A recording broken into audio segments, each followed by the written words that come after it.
Boas tardes a todos. Vexo aquí algunhas faces coñecidas, moi orgullosa dos que foron leais a isto. Bueno, iso que vos gustou e alédome moito, porque é moi interesante. E bueno, benvidos aos que non vin outro día. E bueno, todos os que estades conectados ao streaming, tamén boas tardes. Bueno, pois teño aquí o meu carón a Paulo Lamas. Paulo Lamas cursou estudos portugueses aquí na nosa facultade. Cursáchelos. Claro. Bueno, mellor alguén o coñece por ser o socio fundador da libraría A Palabra Perduda, non sei se o digo ben. Sí? Pois que, se non teño malentendido, está destinada a normalizar, digamos, os libros en portugués aquí en Galicia. Sí, dalle o botón.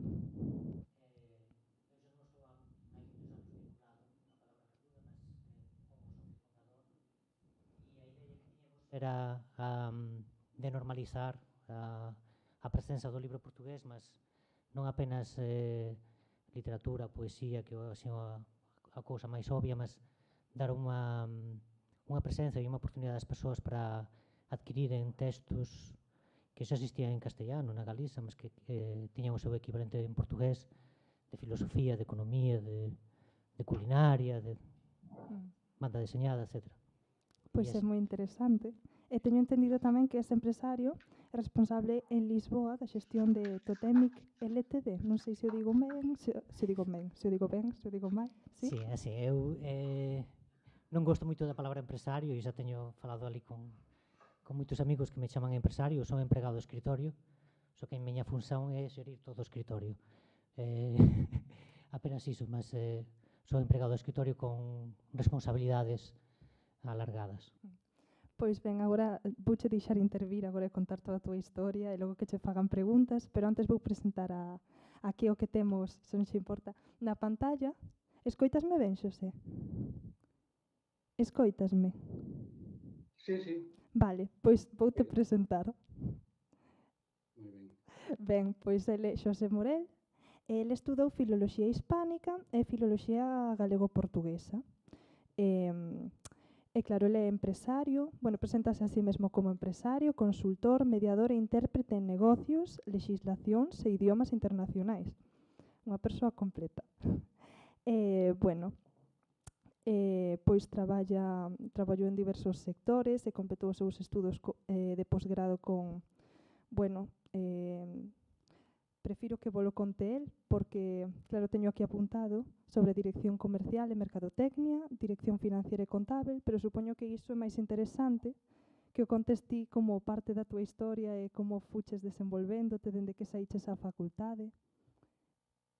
Así que, cando queiras, escoitamos, que agora somos todo oídos. Pois, obrigado.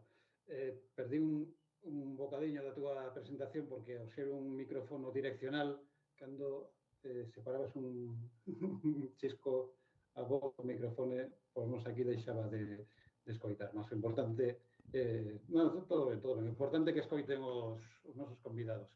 E de min a verdade é que pouco máis hai que dicir. Eu, efectivamente, que teño un perfil bastante polifacético.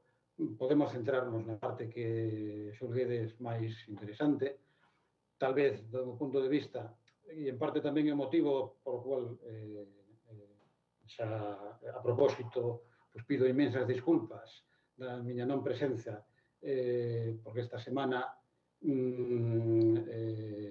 xa estaba prevista de tempo, pasa que non lembrei a visita de Hot Yat-sen, que é o gobernador de Macao, a Lisboa, despois ir a Luxemburgo e Bruselas, onde vai manter reunións con empresarios, etc. E, os meus socios pedironme que, polo menos, que estivese disponível a un tiro de pedra de Porto, onde tamén vai estar para que fose preciso. Tal vez, efectivamente, a parte máis interesante sexa como pasei da facultade na cual eu acabei os estudos no 91 ao mundo da empresa. Foi tamén unha transición, posto que eu cando acabei a carreira, efectivamente, bueno, as dúas carreiras, ainda que temos unha questão con iso, porque parece ser que con Bolonia se recoñece unha xoa con dúas mencións, non? En fin, o caso que depois estiven traballando como profesor de secundaria, e ali xa comecei, efectivamente, pues, con formación de posgrado, empresa, lanzando proxectos empresariais, etc. Bueno, tampouco é o caso falar de todo. Vamos xa máis directamente ao que penso que pode ser máis de interés, que é o tema da empresa na que agora pues, estou máis dedicado, que a China e a Macao, como dicía antes. Isto tamén aconteceu porque eu estive traballando como director de exportacións de un grupo de adegas e comezamos as exportacións en China a través de Macao. Foi o primeiro lugar onde fomos. E, evidentemente, bueno, que penso que hai cousas que non é preciso dicir, por se acaso, Macao é unha rexión autónoma especial da República Popular China desde o ano 1999, no cual pues, tivo lugar a devolución, o turnover da... Realmente non se pode considerar colonia, porque unha colonia, pois, como a fonte de todos estes estudosos, din, extraen materias primas para levar a metrópole, e no caso de Macao, pois máis ben era pois un punto, como tantos outros que tiña Portugal, na súa rede marítima colonial.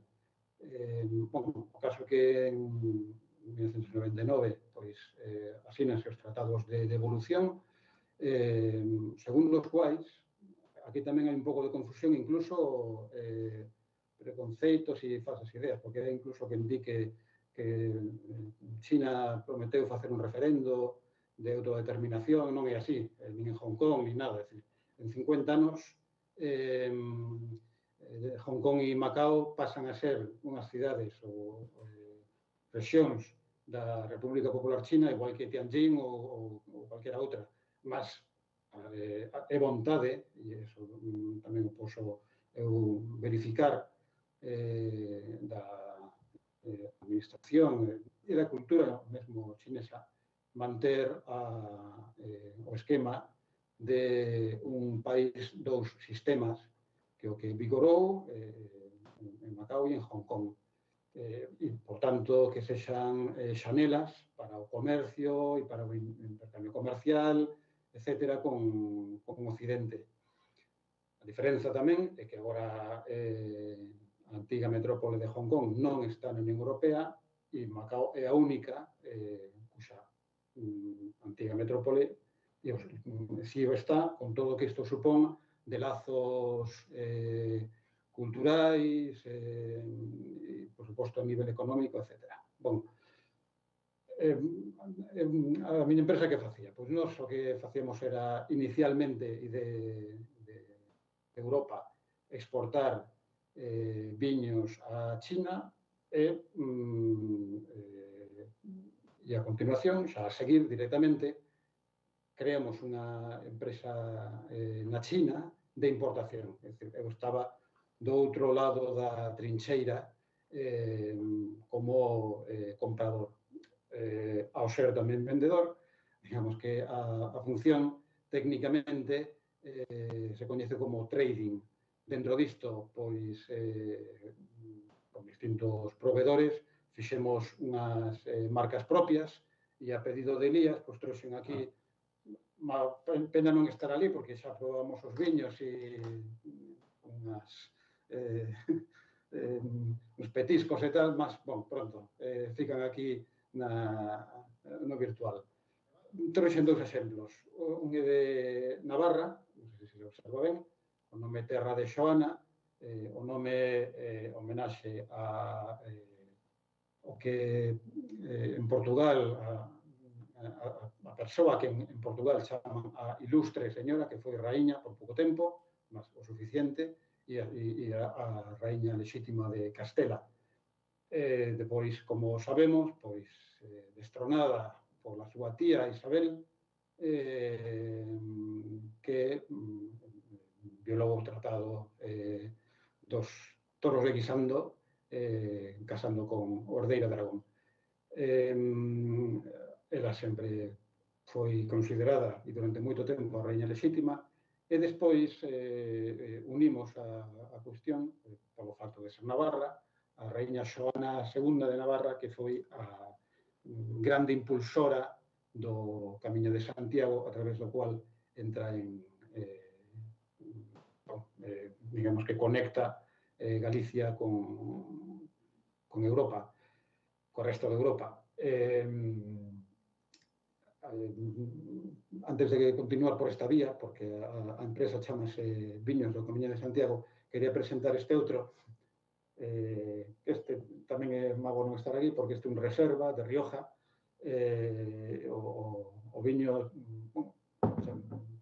chamase, a marca é a Coroación, e a etiqueta, non sei se se percebe ben, é unha obra dun pintor que se chama Manu Mallo, que é a coroación de Afonso VII como rei de Galicia no ano 1111 na Catedral de Santiago de Compostela por o arcebispo Xaimírez. Afonso VII tamén nos reivindicámola como figura histórica da historia de Portugal, porque evidentemente o primeiro rei considerado é Afonso Enríquez, primo de Afonso Raimundes, Enrique I o conquistador. Mas foi no Tratado de Zamora, no ano de 1143, cando é recoñecido, porque un reino non é só un selo, nin ter un rei, ten que ser recoñecido por quen lle dá esa autonomía. Xa para das presurias, etc., o recoñecemento oficial de Portugal como Porto, quen lle dá é o seu primo Afonso VII, Afonso Raimundes. Ben que depois con a nai, pois, houve problemas con Galicia, tal, non sei que, guerras, todo isto que ven, batallas, sempre, mas ese é o recoñecemento oficial, e nós reivindicamos isto como parte da historia de Portugal.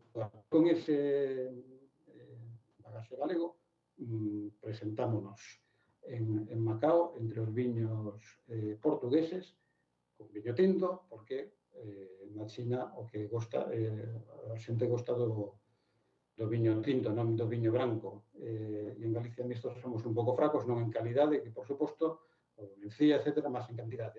A denominación Monterrey ten tantos litros por ano como a calquera adega mediana de Rioja, non digamos a Mancha, das regións poderosas tamén de Portugal. Bon, o caso é que foi o viño, e depois a alimentación, etc., o que establece as pontes empresariais e comerciais entre con China, a cual eu xa fiquei definitivamente vinculado, pois, ao ter unha empresa ali, que, en fin, ter unha empresa nun país é como xa ser cidadán dese país. A empresa, a isto que lle referime antes, chamase Way of Santiago Wines, ou Shendi Yagezhou en chinés, que significa, pois, a empresa dos viños do Camiño de Santiago.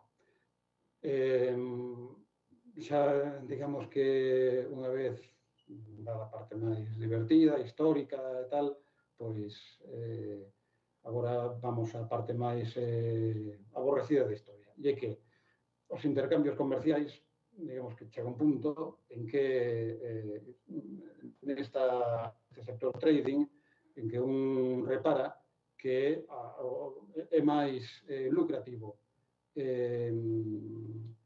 menos risco, mover diñeiro directamente, é dicir, facer trading financeiro, que mover mercancías. Porque as mercancías e as empresas existen e compiten entre elas e tal.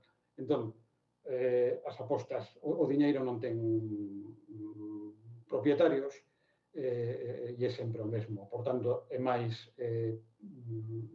tamén falo de etapas, naturalmente, chega unha etapa en que toda esta fase de mediación inclúe tamén intérprete, etcétera, mesmo docente, que tamén falaba con María, ainda pois non perdín o contacto con o mundo da educación, etcétera. E a propia parte de analista internacional, etcétera, pois acaba desembocando, digamos, con a digitalización das empresas, etcétera, na cual, aliás, China pues, leva décadas de adianto respecto de, por lo menos, de España, que intercambios para o noso Bizum pues, foi a grande descoberta da pandemia e tal, pues, se pode pagar con telemóvel, con China, eso acontecía xa desde hai 15 anos, etcétera. O diñeiro físico nin existe. De facto, unha das razóns polas que non existe porque porque a moeda, papel moeda tan reducido, 100 yuans é a máxima moeda, que con 8 euros, é porque mesmo así había moita falsificación. O caso é que a tecnoloxía digital axudou tamén a implementar a economía, etcétera, e, por lo tanto, os intercambios e o que iba antes, unha aterraxe cara ao sector financiero, no cual, pois, toda a parte de coñecemento da realidade que proporciona uns estudos de letras, porque estudos de letras, unha parte moi importante, non sei exactamente, no meu tempo non estaba como asignatura, xugo que agora tampouco, é epistemoloxía, interpretación de textos. E os primeiros textos que interpretar é que nos chegan todos os días nestas noticias, nesta mundo mediático un bocadiño tamén artificial. Eu antes falaba de que hai xente que ainda opera con moitos prexuizos, moitos preconceitos para abordar cuestións de economía e de empresa.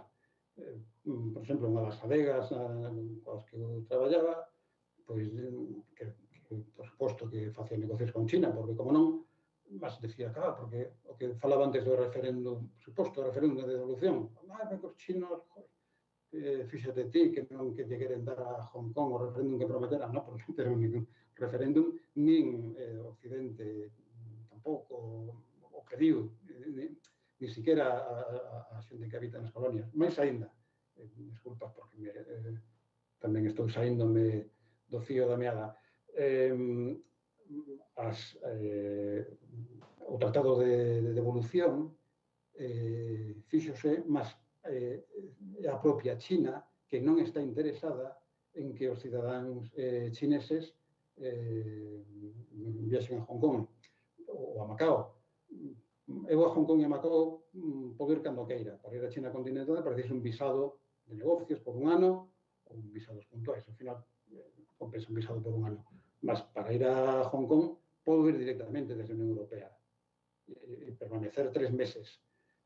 Un cidadán chinés non pode facer iso. Un cidadán chinés para viaxar a Hong Kong ou a Macao precisa visado.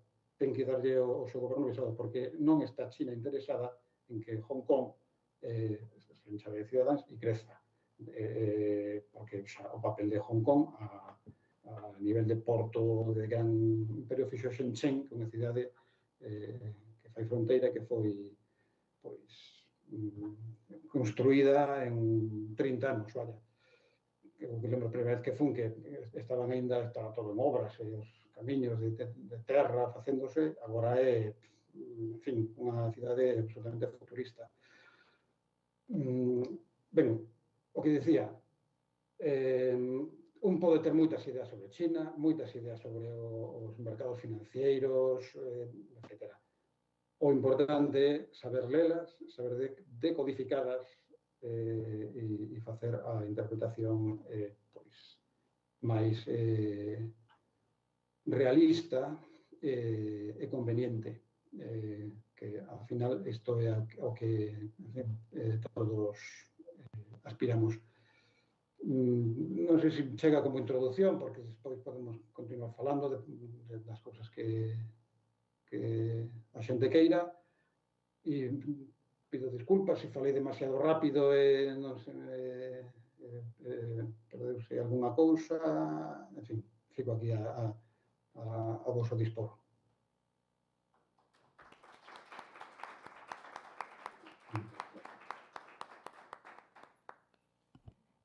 Pois moitas grazas, Xosé. Grazas por todo e por falarnos da túa traxectoria. Non sei se alguén ten algunha pregunta, ou se non podémolo deixar para o final, e así facemos como outro día, e preguntades a quen queirades e sobre o que queirades, cando vexamos que nos queda un pouco máis de tempo, que igual é máis óptimo. Escoitáchesme ben o que che dixen?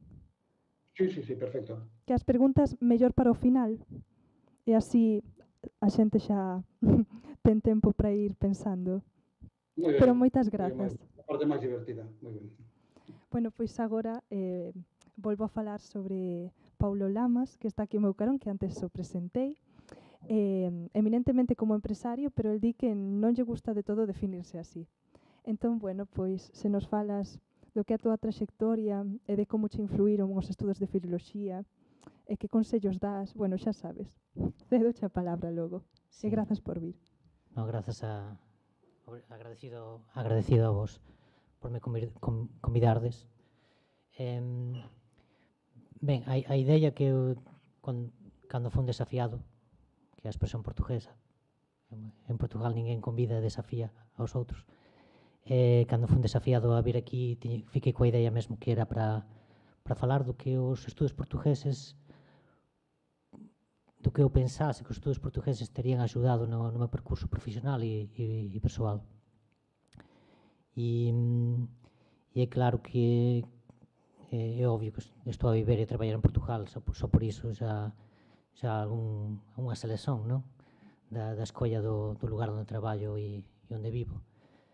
Mas a verdade debo confesar que no inicio, cando cheguei a Portugal, non foi a competencia en portugués que me abriu a chave do mercado laboral, porque obviamente eu chego ali e a lingua nativa de Portugal é o portugués e a máis portugueses e uso a palabra perduda neste caso, non? O primeiro contrato que eu tiven con esta empresa da cual eu agora sou responsável polo escritorio completo, e o primeiro contrato o que eles me pediran e solicitaran no inicio era competencia en inglés, ler e escrever en inglés, porque era un traballo moito simples de analizar documentos escritos e aferir da relevancia que tiñan eses documentos escritos, se eran relevantes botalos para un lado e se eran irrelevantes botalos para o lixo, un bocado como Tinder, mas con documentos. Por tanto, o que diría, na mobilidade horizontal, que é o acceso ao mercado de traballo, pois é obvio, vou a Portugal, sou galego, non aporto nada, non dou nada con a competencia en portugués. Só que neste meu traballo do Tinder de documentos, a miña primeira xefe, o primeiro xefe que eu tive, xefa, que era inglesa e que era quen realmente levaba os asuntos dali do escritorio e da empresa, ela acababa por non se entender moito ben, porque recibía moita documentación de alguma complexidade da seguranza social, das finanzas, do banco, e acabou por pedir ajuda e pedirme ajuda a min, e foi aí que o portugués comezou a ter alguma relevancia. Para mí nunca representou nenhuma dificultade interpretar e dar o mellor aconsellamento dos procedimentos a seguir a esta miña xefa, a pesar dos documentos seren moito variados. E posso dizer que esta competencia que eu tiña, que adquirí e que teño consciencia que adquirí nos estudos portugueses, era superior àquela que os meus colegas portugueses tiñan como falantes nativos, porque eles tiñan unha competencia portugués coloquial, non tiñan feito esforzo, nem tiñan tido a necesidade de adquirir maiores competencias na súa propia lingua. No fundo, que isto significa? Significa que na miña mobilidade laboral vertical, isto é, na capacidade que eu tive de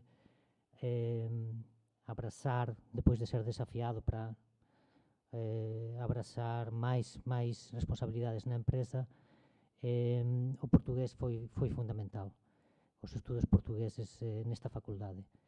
Eu tive situações moito caricatas de inspeccións das finanzas que veñen aos pares como a Guardia Civil, inspeccións da Autoridade de Traballo, que é normal nunha empresa, nunha vida nunha empresa, eu estou lá 20 anos, estas coisas son rotineiras. Só que eu como responsable do escritorio, se estes interlocutores chegan lá e eu teño capacidade de expresión en portugués e de dominio de questões sociais, culturais, políticas, de historia e do presente e do futuro de Portugal, se eu non teño estas competencias e se eu me exprimo como un Camacho ou un Lopetegui, vou prejudicar e moito os intereses da miña empresa e até dos meus colegas, porque posso pôr en risco os postos de traballo. E debo dizer que con a expresión portuguesa tamén, en todas estas circunstancias desenrasqueime e safei os meus xefes na Inglaterra, safeios de moitas situacións bicudas e non tería capacidade de facer nada disto se non tivese unha boa base en lingua, en cultura portuguesa que adquirí aquí. Pois moitas grazas.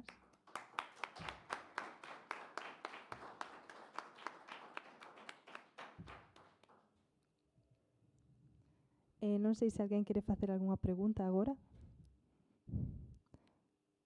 Que? Vale, pensaba que querías facer algunha. Non, tanto ten. Pois nada, podo preguntar eu. Porque me interesou, claro, dicías que, aínda que estiveches unhos anos nesta facultade, sabes, malia non sacar un título ou calquera cousa, simplemente co feito de ter estudado, que ao final na vida te axudou a desenvolverte polas competencias non adquiridas en comprensión, en análise, non? E todo iso dis que o viches cando a túa xefa, sobre todo, necesitaba a túa axuda, etc. Entón, bueno, que consellos quizáis quererías darnos como estudantes de filoloxía con respecto a non aos idiomas ou a necesidade de adquirir competencias en certas cousas ou en certos eidos determinados? Que opinas? Tampouco teño aquí un profesor, o decano, e se digo unha cousa moito errada ainda. Non sei, tudo pasa pelo interese do estudante, non? Eu non sei qual é todos os que están aquí os presentes e os que vexan isto pelo streaming ou vexan depois, porque están nas redes sociais. Non sei qual é a motivación que eles teñen para estudar portugués. Há persoas que estarán moito vocacionadas para questões filológicas ou non sei. Para mí pasou fundamentalmente polo interese pola propia lingua, que sempre considerei unha lingua propia tamén, e o que leva a ir un poquinho máis alén do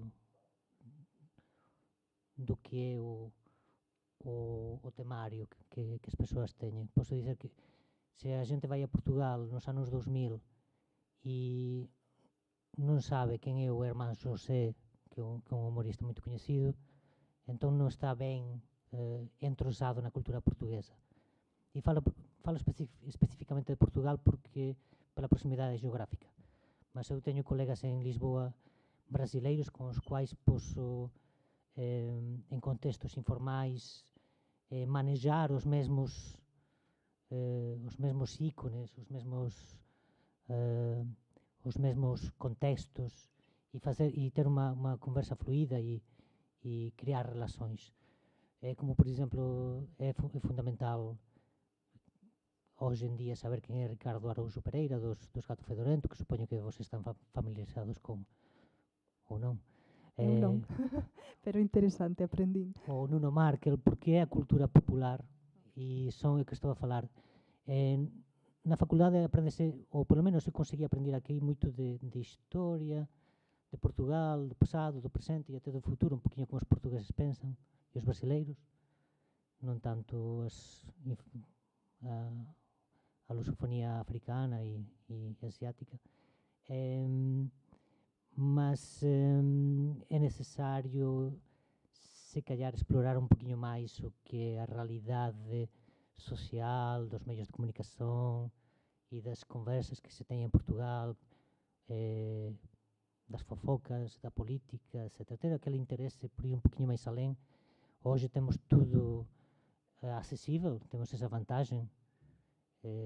Cando eu estudaba era o o crash do ano 2000, por aí, estaba por ali, tipo, as redes non tiñan presenza nenhuma e, portanto, era tudo unha aprendizagen moito literaria, non é? Moito cos libros e cos manuais, etc. Mas hoxe penso que vocês teñen moita máis disponibilidade e poden aprender moito da lingua portuguesa e da literatura portuguesa e no Brasil, en Portugal, onde for, nas redes sociais, no streaming, con un poquinho de interese, a vida está máis facilitada, penso.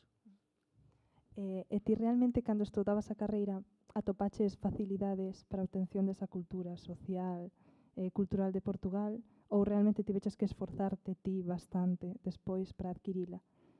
A ver, eu estudaba e ao mesmo tempo tiña a libraría onde que trazía libros de Portugal. Por iso eu propio facíame un favor, non? Nese sentido. Eu acho é un esforzo, mas acho que ese esforzo que eu fixen era o posible e o necesario na época, mas hoxe non é necesario esforzarse. Para ler un xornal portugués eu teña de ir a Valença do Miño e comprar o xornal. E hoxe en día pois há ferramentas que xa facen esa viaxen desnecesaria. Pois moitas grazas. Agora non sei se nos escoita ben. Xosé, escoitasme ben? Sí?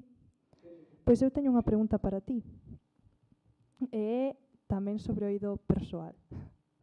E que nos falaches así da túa empresa e de como despois de aproximarte ao mundo da docencia, digamos, deches un xiro e te encamiñaches como empresario. Claro, sobre iso quería preguntarche, é dicir, acabando as túas carreiras, xa orientado cara iso que era a docencia, como se che ocurriu dar ese xiro, meterte no mundo empresarial e foiche doado ou que recomendas facer, que fixeches ti? Iso un pouco. Ben, pois a verdade é que non me lembro cal foi ou se houve un motivo. Supoño que tamén forma parte do evoluir das cousas. Apresentanse oportunidades, un vai tamén tomando decisións e, por tanto, orientando a súa trayectoria.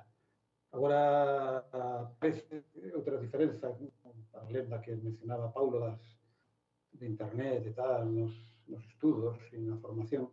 Agora, parece como que é todo teleolóxico, ten que estar teledirixido xa desde os 6 anos ao que vai facer e como vai ser con 80. Nos vamos mudando, orientando, tomando decisións boas, outras non boas, rectificando. En fin, todo isto forma parte da liberdade.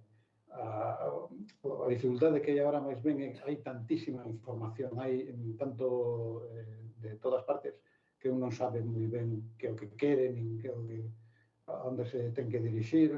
E entón, o mundo da empresa realmente eu penso que forma parte tamén da propia mentalidade ou aspiración a facer, pois, a ter unha vida autónoma e independencia financiera, etc. Cando un está nun posto de traballo, na que sexa na función pública, ao final, dependendo dunha nómina, as decisións que toma están restringidas a esa nómina e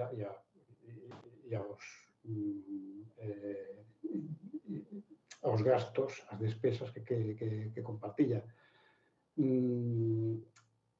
A ver, decía un escritor que realmente os que son ricos son os que gastan pouco, porque a sociedade agora o que nos convida é a gastar máis, a consumir máis, e en cambio, pois, realmente as cousas necesarias non son moitas, e para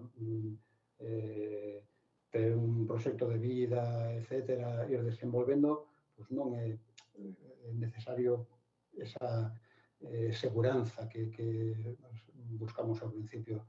Aquí as cousas tamén mudaron moito. Eu son un pouco máis antigo do que vos, son antes de 90 e tantos, e xa non só a crise financiera do 2008, houve unhas cuantas máis, e a seguranza que un pode ter unha ansiedade por ela a principio, eu penso que agora xa non é tan así, é dicir, agora xa o mercado laboral mudou, pode haber oportunidades onde antes non había, pode haber traballos, pode haber profesións. Entón, a todo iso hai que estar aberto e hai que estar moi a escoitar. Eu, de calquera xeito, o que recomendaría é sempre estar formándose. Non cesar, é dicir, non acabe os estudos, xa teño o meu grau universitario, agora xa a buscar chollo, a colocarme ou a opositar e tal. Sempre hai que estar formándose, sempre hai que estar coñecendo realidades novas, porque, en fin, as aspiracións e as decisións que un toma pues non son permanentes. Non é que contestei ou incluso abrir máis incógnitas. Mais ben se trataba disto segundo. Vale, moitas grazas, Xosé. Pois repito, se alguén quere facer outra pregunta, ou non sei se ti, Pablo, quererías dicir algo máis, é dicir, calquera cousa que queiras apuntar. Eso con desafíos. Tesme desafiar. Dali, unha pregunta. Doulle o turno de palabra a Elías.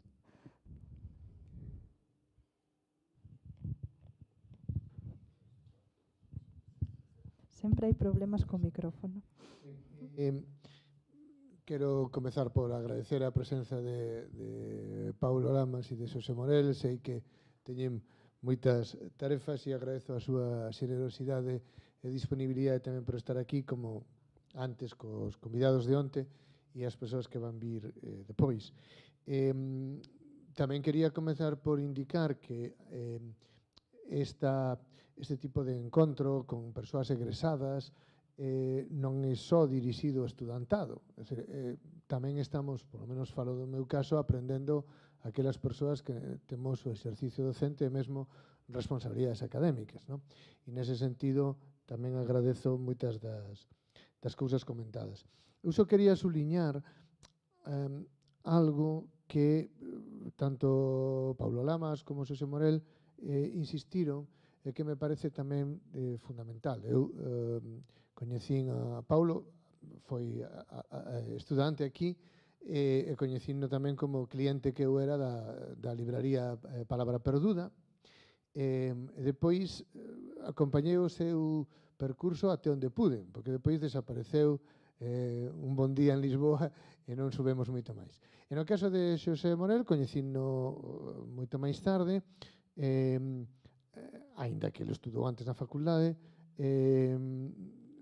non tivo o infortunio de ser alumno meu, e coñecindo tamén por iniciativas sociais ou culturais que desenvolveron. Por que conto isto?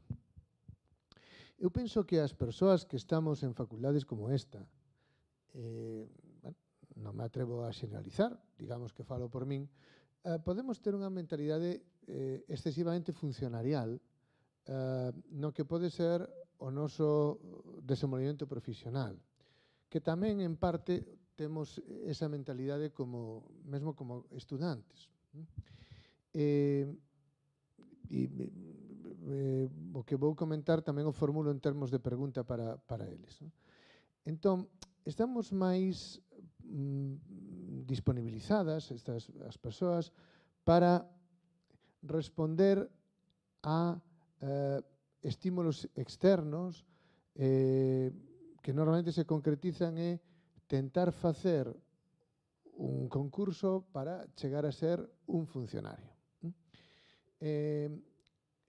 En troca de criarmos nosos propios estímulos, é dicir, de que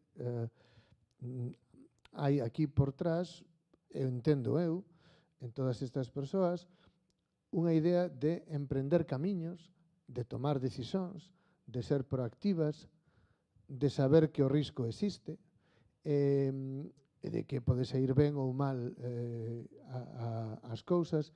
En todo caso, de, habendo as oportunidades, tentar crialas e, en todo caso, estar disponibilizadas para entrar nesas oportunidades, para que as oportunidades te apañen en disposición de abrazalas.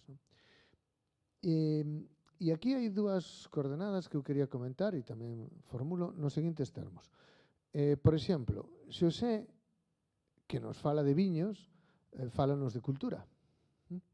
E mesmo imprime, a través dun coñecimento construído fora, mas tamén dentro, probablemente, destas propias aulas, elementos de historia e de cultura como un valor acrescentado a iso que el difunde e a iso que el produce.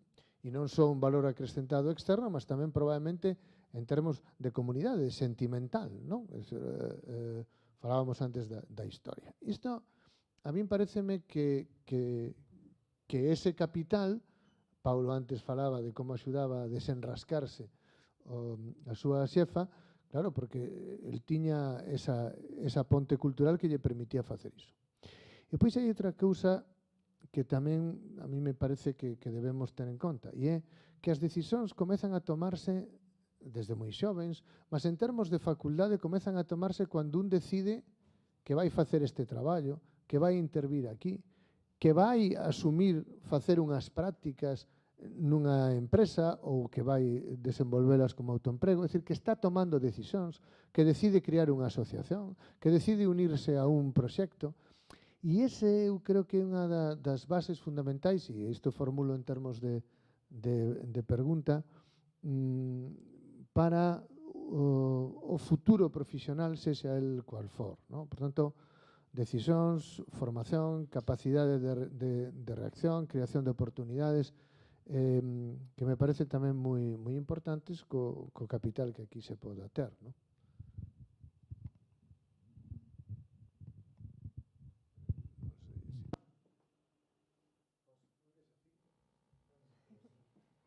Pablo, primeiro.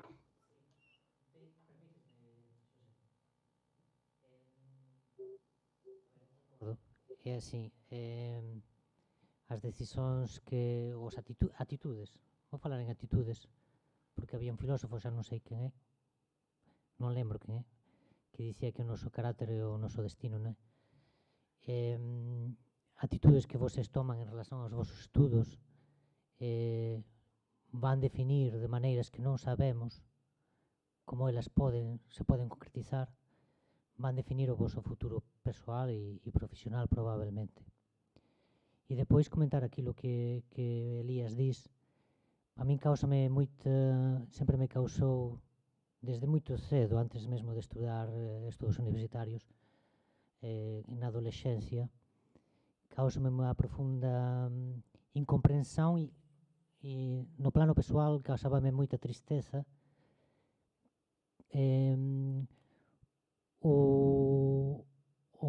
vou falar o perdularismo, o desperdicio que se faz ou que vocês poden vir a facer, como eu estaba a punto de facer tamén, do voso contexto xeográfico, cultural, etc. Porque temos de ter en conta que é verdade, cando falamos da mentalidade de funcionario, que eu gostaba de ser funcionario, non ten nada contra iso, antes pelo contrario, estamos sempre a pensar, estamos nos marcos que nos son colocados do traballo para o sistema de ensino ou cualquier coisa que pode ser na Galiza, pode ser en Madrid, pode ser nas Asturias, pode ser en Albacete, etc. E é un desperdicio aquí porque temos aquí ao lado os mesmos ou outras posíveis oportunidades e desafíos que nos poden vir a acontecer que témolos aí de mão dada, de mão beijada, e eu penso, e estou a falar claramente dun país como ultimamente está na moda, Portugal, con unha economía dinámica, que já ten unha imaxe máis moderna no contexto europeo. E cando fun para Portugal, aquilo era unha tristeza a imaxe que tiña. Mas neste momento ten esa imaxe e contrata moitas persoas lá no norte, há moitas empresas a funcionar, etc. E é obvio que esas actitudes que nos permiten non ser tan perdularios con estas oportunidades que temos no norte de Portugal, há poucas facultades que traballan ou que poden vir a traballar ese contexto. E a facultade os estudos que vocês facen, que están a facer, permítenvos facer iso. E pensar fora da caixa. Pensar fora da caixa o camiño trillado, este o camiño que un estudante de filoloxía en Santiago de Compostela son os camiños que ten, e estamos a obviar e virar as costas e ao obvialos e ao virar as costas aos mesmos, estamos a deixalos ir, temos de ser conscientes diso. Todos os outros camiños que temos a sur, aquí a unha hora de carro daqui. Pois moitas grazas. Agora, Xosé, se queres podes intervir ti e dicir a túa resposta ao desafío. Pois, sí, efectivamente, Elías dixo moi ben a cuestión de converter as ameazas en oportunidades ou saber diferenciar cales son as auténticas ameazas. Eu, xa falando do ponto de vista actual, non tanto como filólogo, tal, hai dúas partes humanas que se aproveitan para vencer ou para perder. Para ser un follower ou para ser un líder. O sistema o que quere followers. A traducción, Paulo, perdonade que eu gosto de facer de masa follada, masa de cociñar, follada de folla, mas que significa o sistema único que persoas que estén incorporadas, que paguen os seus impostos, que produzan, que consuman e que ao final deixen a maior parte das súas vidas en algo que lle é completamente alleo. E para iso utilizan dous instrumentos moi eficaces, moi eficaces. Un é a cobiza e outro é o pánico. Digamos, dentro dos vicios, estes son as dúas pancas que máis poden mover a hora de tomar decisións. Un pode, efectivamente, movido polo medo, a incertidume, aos riscos, buscar un traballo seguro, ou pode arriscar demais, ser imprudente, e tomar decisións tamén erradas por esa parte. Cando vostedes construan o seu capital e necesiten saber en que van a tomar as decisións e o investimento dese capital, van a necesitar controlar moi ben a cobiza e o pánico. E van a necesitar investir. É dicir, agora pois a inflación máis ou menos está en torno ao 5%. Eso quere dicir que no prazo de 25 anos, máis ou menos, 30, se non toman as decisións adecuadas de como investir os seus capitais, van perder todo o diñeiro. Se o deixan simplemente aí, soterrado baixo dunha pedra, vai desaparecer. Isto pode aplicar tamén aos propios talentos, a capacidade de facer cousas, de empatizar, de estar en proxectos, etc. O desenvolvemento persoal non se pode cifrar en algo, como ben decía Elías, reactivo, a parte reactiva do ser humano. Hai que ser proactivo, constructivo. Entón, eu insisto, penso que os estudos de letras de filoloxía, que agora efectivamente están moi especializados na cuestión lingüística. Eu lembro que cando fixen os estudos, eu estudei galego-portugués. Depois decidiuse que unha cousa era galego e outra portugués. Por tanto, as oportunidades que se podían crear pois polo facto de compartillar un sistema lingüístico evaporáronse.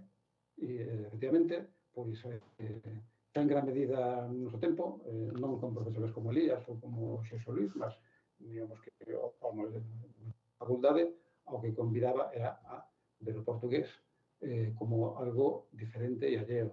E iso non pecha oportunidades ao país en xeral, as pecha un mesmo.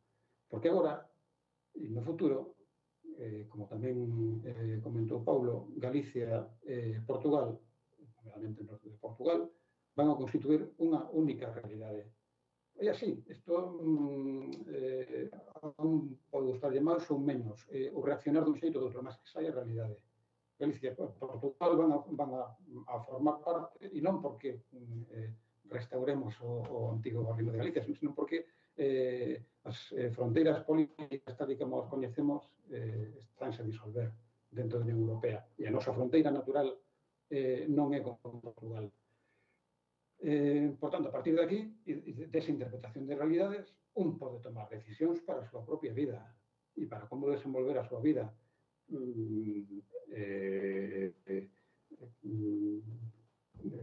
Teñen, nomeadamente, si actúan nese camiño de procurar información fora das aulas. O grande xenio empresarial Steve Jobs aprendeu as tipografías e todo aquilo que lle deu Apple a súa proxección, agora unha das 4 grandes marcas mundiais, representa máis o luxo e a sofisticación que marcas de xoias, Moixandón e tal.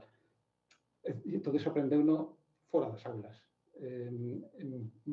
Por qué? Porque as aulas son o caldo de cultivo onde as súas inquietudes persoais as vai orientando. E eu, pois, aplaudo esta iniciativa de Elías e da Facultade de Filoloxía, de toda as referencias que son posible, porque penso que é moi interesante ver tamén os estudos universitarios desde esta outra perspectiva.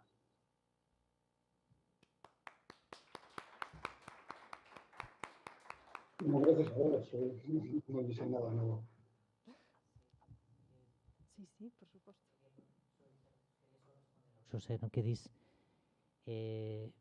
só para partillar con el e ver a opinión que ele ten, e co Elías tamén, aproveitaba, eu acho que, porque falaches un pouco de tomar unha atitude de risco e sair tal.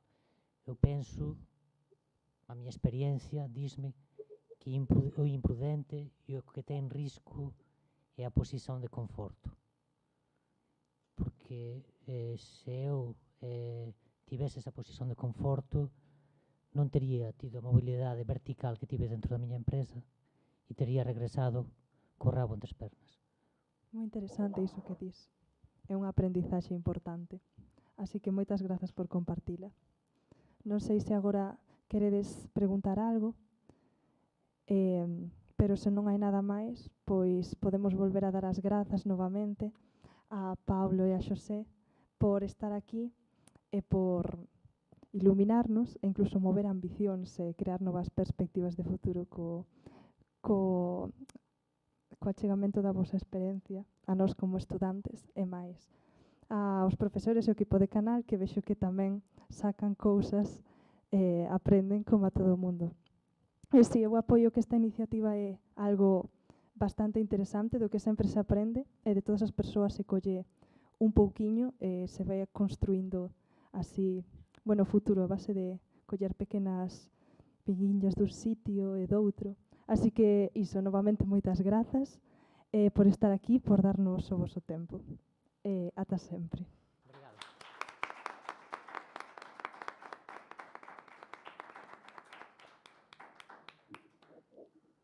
Bueno, como facemos agora? Presento... A que vos referides? Presentar os demais, non? Claro.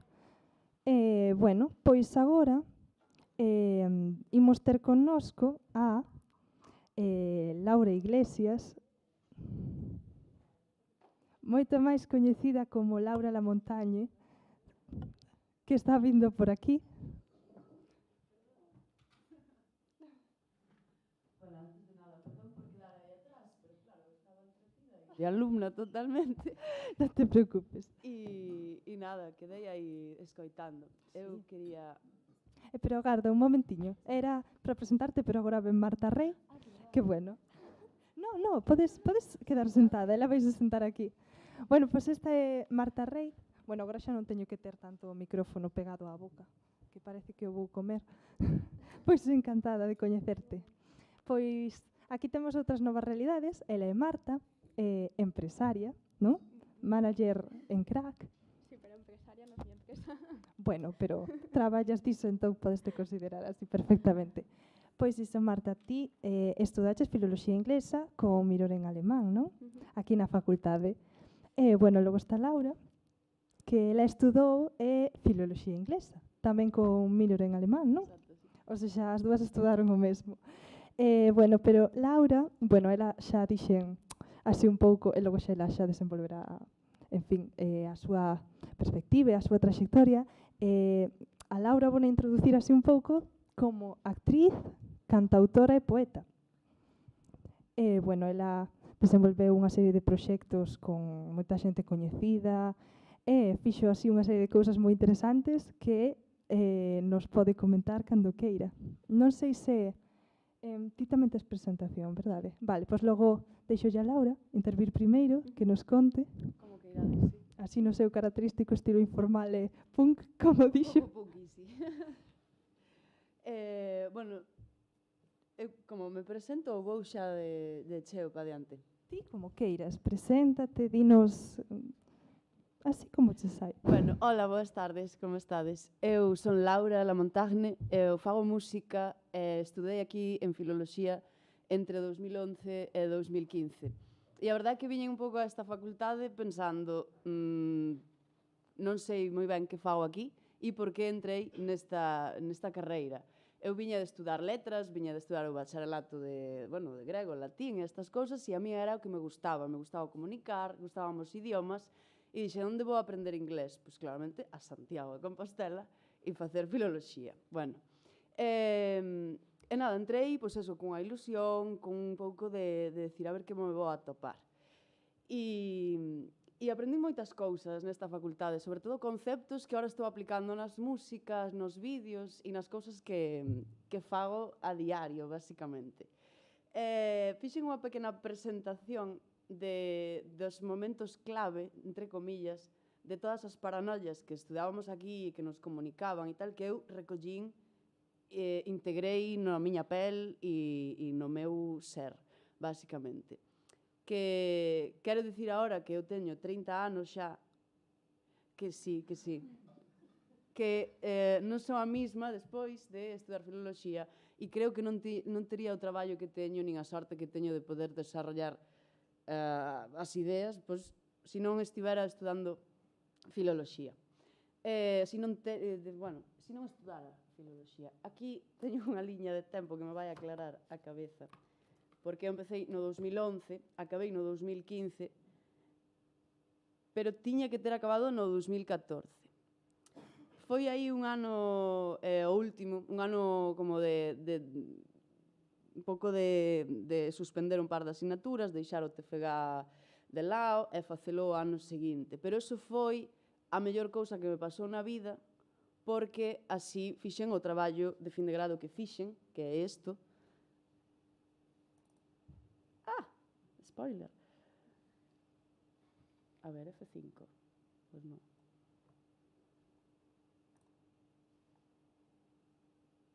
Bueno, aí está. Vale. Quero dicir, hai cousas que eu estudei durante toda esta carreira que me motivaron un montón para crear, para facer e para, basicamente, pensar, vale, todo isto que estudamos está moi ben, pero onde está na vida? Onde se executa? Eu saín de filoloxía despois de facer este traballo, despois de, como pon aquí, pasar umbral, viaxe iniciático, tal cual foi así. Este traballo que fixen simplemente pois falaba de contos de fadas revisionados de Angela Carter. Pero eu quería dar un pouco máis. A min gustoume moitísimo ler ese libro, gustoume moitísimo analizar dende a psicoanálise todo ese mundo. E como eu sou un pouco así pois de creativa e de sempre dibuixando, os meus apuntes sempre estaban cheos de poemas, de debuxos, de un desorden terrorífico. Eu pois, empezaba a decir, vale, que podo aportar máis alá de facer un traballo e tal? Pois fixen unha serie de debuxos para os 3 contos que analizaba nese TFG, que é The Bloody Chamber, aquí está un pouco toda a simboloxía que está dentro do conto, a plasmei nese debuxiño. Outro máis, The Tiger's Bride, por favor, lede este libro porque é increíble. Bueno, un pouco nesa tesitura de que cousas artísticas podo aportar a todo este traballo que me están casi regalando toda esta información, non? Nesta facultade, de feito foi Jorge Sacido o meu titor do traballo de fin de grado. Bueno, e todo isto me levou un pouco a escribir algunhas cancións que versan sobre o desexo, sobre a figura do pai, sobre un montón de cousas que Angela Carter desplegaba. Por exemplo, teño unha que se centra na figura do... Bueno, acaba a canción e menciona a este ser mitolóxico, se non me equivoco, que ven un pouco dos contos tradicionais, pero de Alemanha, un pouco de Europa Central e Europa do Norte, que é este Earl King, que é como un ser que está como no bosque e que atrae basicamente as mulleres e que pode acabar todo en desgracia. Vale, Angela Carter, nesta revisión que ela fai, realmente o que pon é a protagonista como desexando ir hasta ese punto que a pode destruir, pero claro, é tan consciente de todo que ten a capacidade de sair cando lle dá a gana. E dixe, pois vou facer un debuxo do último momento do conto, que é cando esta personaxe mata coas súas mans ao que lle está construindo unha gaiola de ouro. E, bueno, é unha canción que fala da miña familia, do meu pai, etc. E aí lle meto o concepto de que eu matei ao Earl King e digo nesta canción, que acaba así. Escape your hostile moments. The Earl King is harmless to me. Bueno, con pouco de paranoia, pero é como todo, decir, realmente todo isto o aprendín aquí, todo isto o estudei nos libros e todo. Gracias, no. Para facer Perdón, iso era perdón. importante. Podes seguir. Foi Podo moi seguir. bonito, por certo, moi boa voz. Ojalá tivera aquí a guitarra e os cantaba toda a canción, pero o importante, o concepto filolóxico está nas últimas dúas frases, así que, bueno, esa era un pouco a historia. Eso, o TFG a min deume moitísimo contido para crear, porque eu entrei nesta facultade dicindo todo moi ben, pero sei que non vou ser profe. Que sei que non. Entón, cada oportunidade que tiña eu de escapar desas decisións, pois mellor que mellor. Por exemplo, a Funda Erasmus, que tiven tamén a sorte de ser becada, eu becada todo o rato, e me fun de Erasmus a Alemanha. E ali, nos estudos ingleses, pois había un estilo de clases moi fresco, moi guai, moi de compartir, moi de xente creativa, todo o rato. Era unha mistura de todo o que estudábamos coa arte, co teatro, coa música. Era moi estimulante. E ali, pois, tive unha asignatura que se chamaba, algo así como o legado de Whitman en diferentes países, en China, en Portugal, en España, en Sudamérica, bla, bla, bla, todo eso. Bueno, e a mí o que máis me chamou a atención foi Ginsberg e Pessoa. E de aí, pois, tamén saquei conclusións que me levaron a crear artísticamente, decir, vale, teño aquí un material que bebe desta fonte filolóxica.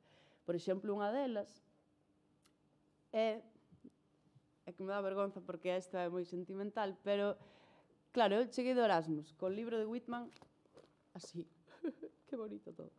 E estaba nun parque que está aí al lado, escribindo como unha contestación, porque eu veía que todas esta tradición que creara Whitman, que ao largo dos anos e dos séculos ia florecendo en diferentes países, eu como que quería arrimar o ombro e dicir, eu tamén, eu quero estar aí.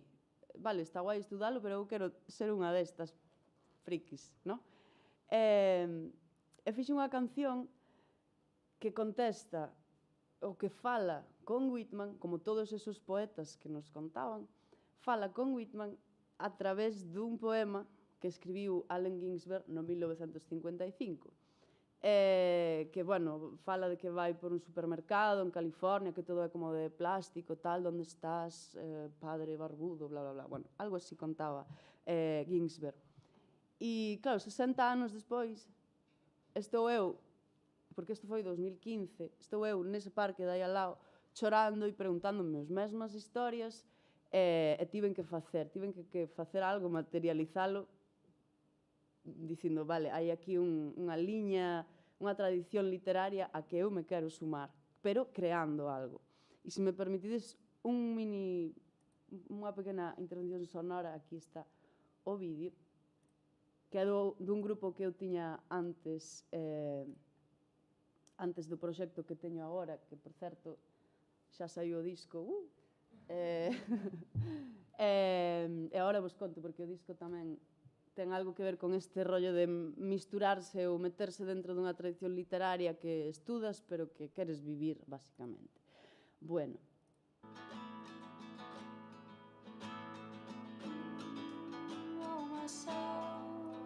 Bueno, a pronunciación a mellor deixa un pouco que desear, e aviso navegantes.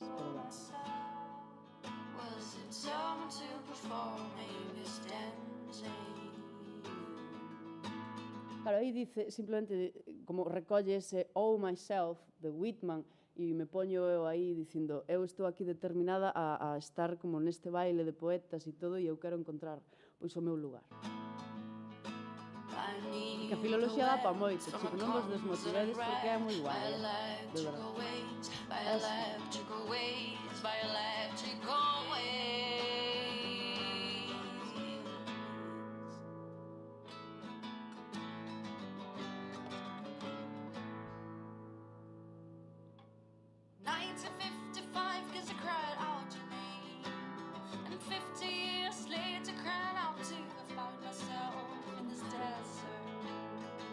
Vale, bueno, esa estrofa clave que simplemente dice in 1955, Ginsberg cried out your name, and 60 years later, crying out, too, I find myself. Algo así, ¿no? Pronunciado un pouco como podo. Que de feito aquí está grabado, digo 50 e non 60, porque debo ser de letras e non sei contar. E aí está. Bueno, esta é unha anécdota que recurro moito a este poema, gústame moito este poema. De feito, o ano pasado estaba facendo unha outra contestación de novo a este poema chamado Supermarket in Los Tilos, que é onde estaba vivindo antes aí al lado. Bueno, algún día farei, de verdad. E despois, pois, teño unha canción que resulta que aprendo tamén nesta asignatura, e que bebe pois, directamente do poema A tabacaría de Pessoa, que tocaba lela neste momento, e eu, como temos a sorte, ou dicía, claro, estou en Alemania, estudando en inglés, a un poeta portugués, que guai, podo ler isto sin traducción ninguna, que sorte teño. Entón aí é cando coñezo a Pessoa lendo en portugués. Bueno, e dai sai outra canción. Vou dándolle un pouco para diante, porque senón non paro de falar. Nunca. Vale, eu o que quería, despois de estudar a carreira, despois de facer ese traballo de fin de grado e despois de decir que bonito é todo, decía, sí, pero onde está a práctica? Onde sae todo isto, non? Entón dixen, quero ir a donde hai poesía. E onde hai poesía? Pois nos bares, que están aí arriba. Naquel ano, 2015, 2016, había como recitais xa vedes, como acabábamos sempre disfrutando e vivindo a poesía e a música como podíamos. Resulta que eu quería, e era o desexo que eu tiña, no, de sacar todos esos coñecementos a vivir e que me serviran a mí para crear e para resulta que ao final é encontrar a identidade, no, que queres ter. E aí estábamos, daí saíron un montón de cancións, un montón de artistas, de feito, Celtia Airevire, se non a coñecedes, Sheila Patricia, que tamén está rolando polo mundo bastante, ela. Saímos deste sótano, naquel bar de aí, que Zona Bella, olía aquela alcantarilla, que horror. E sí, vinos e versos, no? Era tal cual. Así que, si tedes a oportunidade, porque se estades estudando, mellor se é un pouco aburrido, dices, pois vou aplicar isto á vida, pois hai bares en Compostela, e se siguen facendo estes recitais, así que animosvos a vivir a poesía ou a crítica literaria ou a sintaxe ou que seña, porque todo ten vida e todo se pode sacar adiante. Vale, hai unha cousa máis que quería comentar. En 2018, eu veño, de estudar Angela Carter, o desexo, o psicoanálise, que era a primeira vez que eu tocaba ese tema e entras como un pouco sin saber. Pero todo eso me deu para tamén crear un pouco o meu mundo e utilizar esos conceptos para algo que quería, que era escribir sobre un cambio de paradigma que eu estaba acometendo na miña vida, que era pasar de ser vegetariana a vegana. Todo isto ten sentido, vale? Todo ten sentido. Eu viña de estudar un pouco ese concepto lacaniano do suxeito escindido que revirte moito na aprendizaxe da linguaxe, máis ou menos, non sei se me acordo de todo isto, pero a min este concepto do suxeito escindido de verdad que me deu unha angustia vital real. E dicía, como pode ser que sigamos adiante as humanos e as humanas con esta realidade da que vimos? Quero dicir, hai un choque entre realidade, linguaxe e suxeito e identidade e tal que eu non sabía que facer.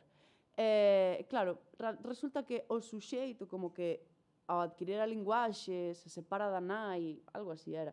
Esa lei patriarcal, no, que ven un pouco do pai, da figura, isto, psicoanálisis, que horror. Pero eu como que quería resolver eso e me daba moita rabia que a identidade non se pudera levar a cabo 100%, a linguaxe non comunicara 100%, quer dicir, como que todo era moi posmoderno, moi de non hai realidade. Era un chan como onde esvarabas todo o rato. E dicía, vale, como reconcilio eu todo isto para poder seguir, sabes, para ir adiante? E decía, vale, hai un suxeito escindido pola lei patriarcal, entón, non podemos quitar esa falla dentro da identidade, pero podemos meternos dentro desa falla e explorar outros mundos, que é o que eu fago aquí con este grafo, o rompo, e de aí sae pois, a arte ou un pouco todas estas paranoias que vos estou contando. E recurro a esta imaxe porque é algo que eu fixen era un poemario así feito, nada, de ir á impresora, imprimir e venderlle aos colegas. Pero resulta que claro, todo isto revirte cousas que estudei nesta facultade e, non sei, é moi especial. E claro, hai un poema en concreto neste poemario que eu fixen que sí, versaba sobre todo, sobre o veganismo e sobre esa oportunidade que te dá esa práctica vital para quizás revisar outros aspectos da identidade, máis ou menos.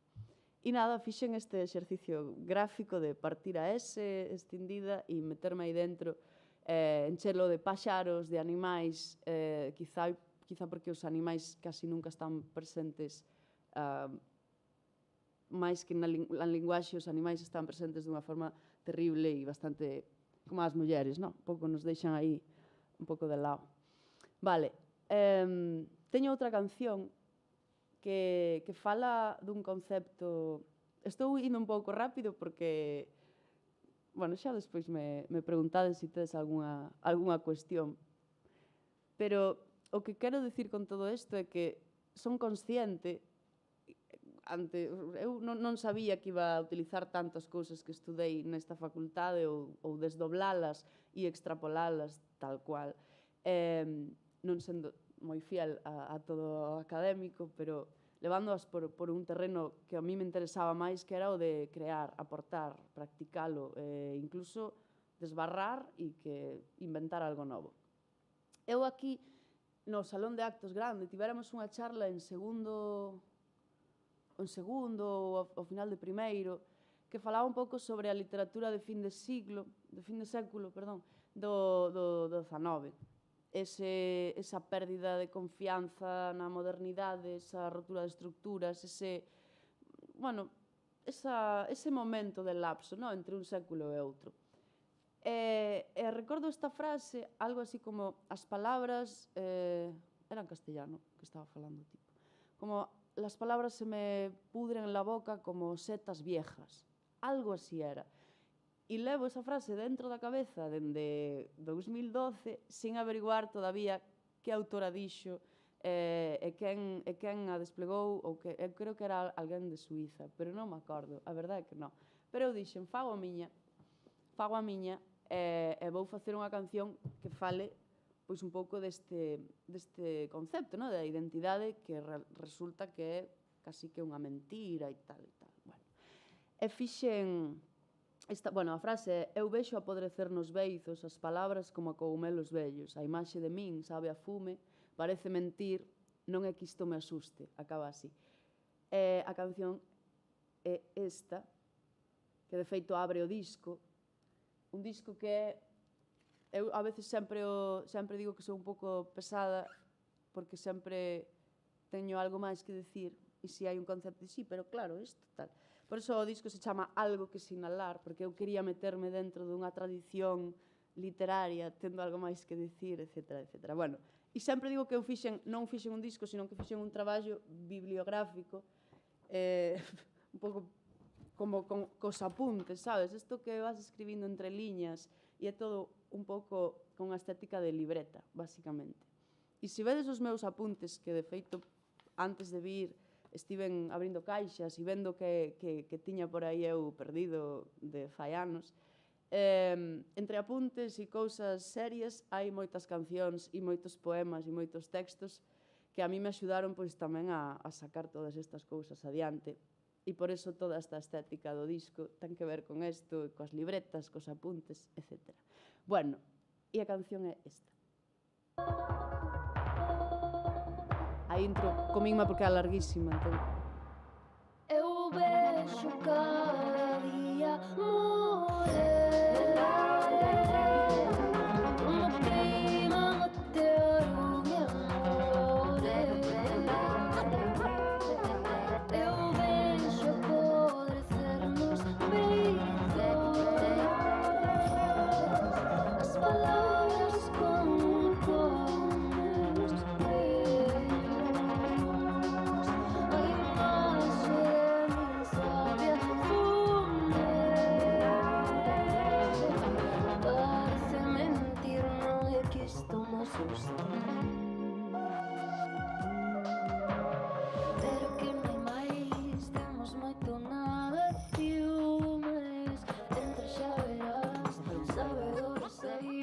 Bueno, e o caso é ese, que resulta que todos estes conceptos, bueno, fixen fade out e cagueina, me serviron para realmente establecer o meu traballo que fago hoxe en día, que é dar concertos e desplegar todos estes conceptos en directo. E sin dúbida o fago, e eu estou bla bla bla entre canción e canción falando destas cousas. Vale, quero rematar comentando un pouco conceptos que usei que utilicei para un videoclip que versiona unha cantiga de escarnio do século XIII, XII, XIII, máis ben, seguro, de Airas Nunes de Santiago. Esta cantiga fala dunha viaxe, fala dun peregrino, digamos, a Santiago, que chegando á Cidade Santa descubre que a verdade ali tampouco a teñen. Este peregrino sae, busca a verdade, non a atopa, e entón dá o consello: outro camiño convén a buscar. Ok. E cando eu atopo esta cantiga e un pouco empezo a pensala e a versionala, a miña versión bebe dunha que se fixo no 78, Xosé Quintás Canella. Bueno, hai un disco por aí en YouTube que podedes encontrar moi fácil. E claro, para un pouco investigar o concepto que había dentro da cantiga, elevalo un pouco ao meu terreno e un pouco ao día de hoxe, dixen, vale, que estructura segue isto? Mais ou menos, correxídeme, pero seguro que estou máis ou menos certa, que é esa viaxe do héroe. Seguro que xa vos estudastes isto, que sí? Ou non se estuda xa? Era algo como de teoría da lingüística, da teoría da literatura. Esta estructura que estableceu, isto tiven que miralo en Wikipedia, non vos flipedes, que non me acordo de tanto. Eu estudo. En teoría da literatura de primeiro estudamos algo así. Eso, pois eso. Depende moito do profesor, do que des, no que incida máis, incida menos, pero sí que en resumo, sí que a mí soame de verlo algún día. Claro, non me acordo que profesora. E mira que teño era. exame, en breve se me gusta moito a asignatura, pero mencionámolo nun momento, así que ninguén pode decir que non o víramos. Sí, así que sí, todos sacaches de filoloxía. Sí, pois sí, son unha copiona. Mira, creo que é Joseph Campbell que dixo, eu isto mirei en Wikipedia, non? Vale, chámalle monomito a esta estrutura dos viaxes dos héroes, onde tamén inclúen un montón de mitoloxías aí. E eu, claro, acordándome desto, tendo pasado ese ano estrano onde eu suspendín e deixei o TFG e tal, eu aquel ano me dediquei a xogar a un videoxogo. Sí, tal cual. E dai saquei tamén a conciencia de dicir, a viaxe do héroe está nos videoxogos tamén. Bueno, e quedou aí como esa influencia. Por iso digo que aquel ano de suspender e non tal, pois foi importante para min, inda que no momento me estaba dando moita rabia non poder cumplir co que tiña planeado, que era acabar a carreira ben, pero bueno, ni tan mal. Este viaxe do heroe a min me deu bastante contido, non? Para realmente entender a cantiga e poder desplegar na esfera audiovisual moita linguaxe, ou moitos conceptos, ou eso é o que intentamos no vídeo.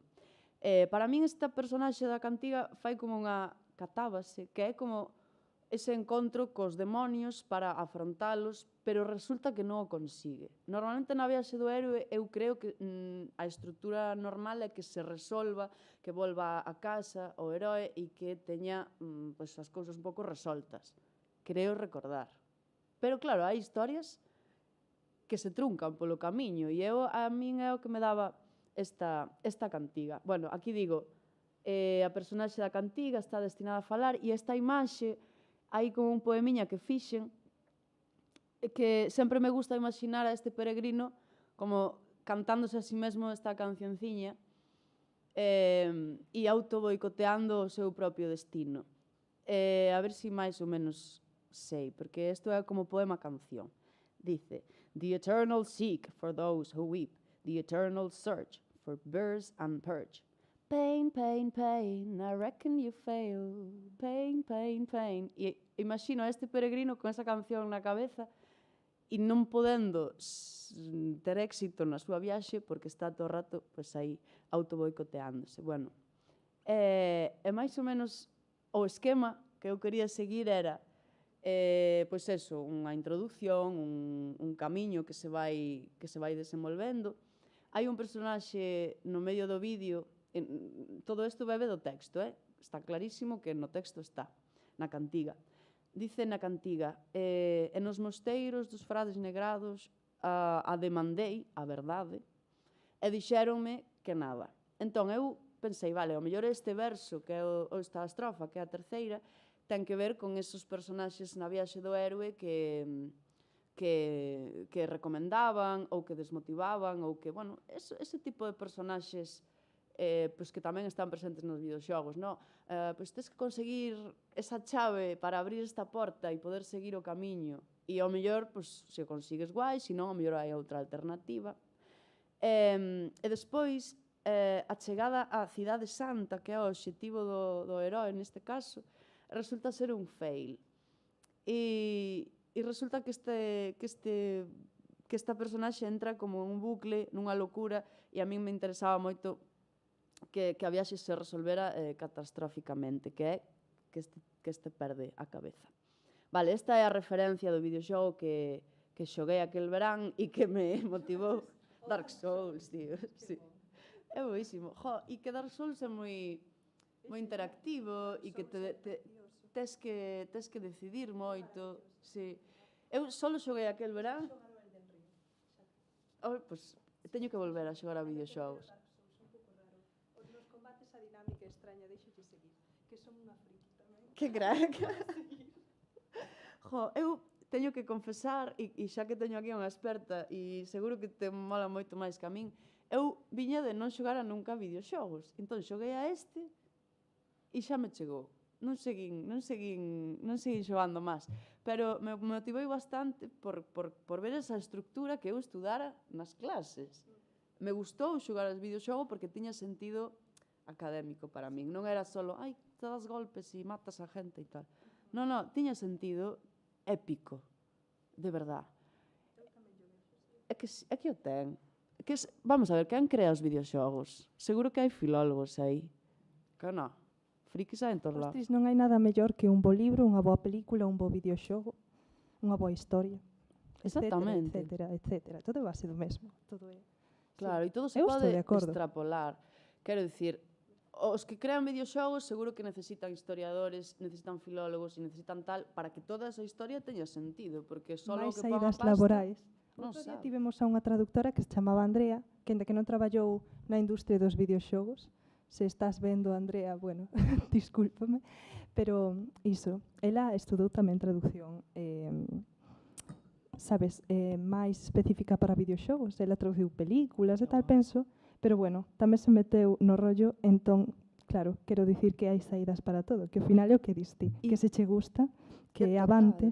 Total, e tes que ter, e isto é verdad, para afrontar certos traballos tens que ter como unha bagaxe e quizá un pouco de idea de certas cousas. E aquí seguro que sacamos idea de historia, de cultura, de linguas, de estrutura das linguas para poder comprender outras linguas. E, bueno, mola esta carreira, está guai, E, bueno, un pouco o vídeo empeza, bueno, pasei un pouco a introducción e tal, e a estética, pois sí, está un pouco no mundo distópico, porque a cantiga basicamente fala de que no mundo non hai verdade, que está moi en correlación co mundo de hoxe, sobre todo no mundo digital, as noticias, tal, e o que dicía o noso compañero antes, que hai que estar un pouco avispado para ver que te están contando e analizar e tal. Bueno, e o vídeo, pues, para que vexades un pouco, vai por aí. Poño este momentiño porque agora é cando chega o convento dos frades negrados, que eran os frades, creo que franciscanos co capucha negra, e é onde se encontra con ese personaxe que lle pode o aconsellar ou non. E nada, aí estamos, Pedro e eu actuando.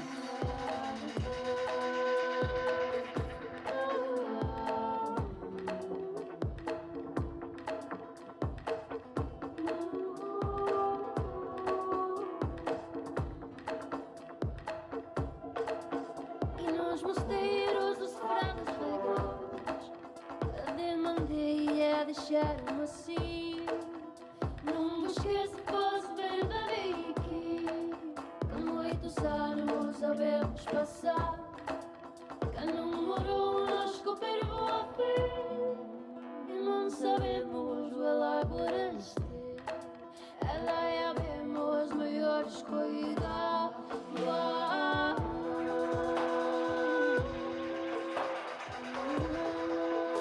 Outra desas personaxes dos videoxogos e, bueno, dos videoxogos, da viaxe do herói, da estrutura e tal, agora recapitulando un pouco como era todo ese concepto de verdade, non o que eu puxen por aquí, hai sempre, ou normalmente hai como un personaxe como que dá esperanza, acompaña, e aquí está simplificado neste cabalo. E é a primeira vez que eu montaba nun cabalo, tamén foi unha aventura, pero bueno, aí estaba. Entón, como que ten sentido, ao final, un pouquinho. Vale, logo chega Santiago, tal, e empeza un pouco a locura, a tolemia de que eu quixen emplazar na Quintana, especificamente. Por qué? Ahora volvo un pouco para atrás. Despois de acabar a carreira, eu, claro, dicía, descartada a docencia, descartado este máster, descartada todas estas opcións académicas e eu querendo ir a vivir a vida poética e bohemia, que cona fago coa miña vida? De que traballo? Como vou comer? Vale. Entón, fun a buscar traballo na cidade, a buscar traballo no turismo, porque dixen, joder, xa sei inglés e tal, e podo saber un pouco de francés, un pouco de alemán e tal. Entón, fun a unha tenda de souvenirs e dixen, vou buscar traballo aquí, que seguro que así practico moitísimo inglés e moitísimos idiomas e tal. Collín un pouco o consello dunha profesora de primeiro de bacharelato que dixo unha frase que me quedou grabada na memoria, que é: el mundo es de los que se atreven. Era de castelán. Entón dixen, vale, como consigo eu traballo se estou desesperada e se me nota na cara e tal? Pois fingiendo, non? Entón entrei na tenda, entreguei o currículum, pero eu estaba falándolle en inglés a da tenda. Digo como consello, por se os pode safar, porque hai moitas tendas aí que seguro que este verán e aí pagan guai. Bueno, o caso é que e vos pode dar para ter máis oportunidades. Bueno, o rollo é que dices, vale, eu entrei ali, falei inglés con ela estaba pues, un pouco falando inglés comigo, tal, e dicindo, pues que guai, no? Alguén que sepa de idiomas. E cando vin que a conversa non daba máis, porque ela tía certo nivel, pero non moitísimo, dixen, tranquila, pero son de Lugo, falo galego e falo castelán e de todo. Dice, empiezas mañana. Eu, vale. E daí, vivín, esta tenda estaba en Platerías, xusto en Platerías. Vivín como un pouco esa cara B do camiño, vivín todas as caras do camiño. A felicidade, o turismo, os grupos religiosos ultra que só iban a peregrinar por ese sentido, os deportistas, os ciclistas. Es que esos eran os peores, sí. Pero bueno, e despois estaba a xente que se quedou prendida da cabeza en Santiago de Compostela, que esta realidade tamén existe, non? E ves, cando acaba o día, ves como grupos de xente, pois eso, na Quintana, en Platerías e no Toural. Quero dicir, está aí. Entón, esta personaxe do meu videoclip bebe un pouco de vivir e ver esa realidade tamén que vivín aí nesa tenda, que ten que ver con estudar filoloxía, idiomas, etc. Bueno, cheguei aí un pouco por atreverme a ter ese estúpido paso de decir, entrar nunha tenda falando inglés, fingiendo que yo era de outro país e resulta que non. Pero a esa persona pues, lle gustou e dixo, bueno, e aí estive 3 anos traballando nesa tenda. Despois empecé un pouco coa música xa así de golpe. E este é o momento onde esa personaxe cae na súa paranoia. Chamei a uns colegas que se vestiron como de monxes para representar esta especie de momento de caer no inframundo, de catábase.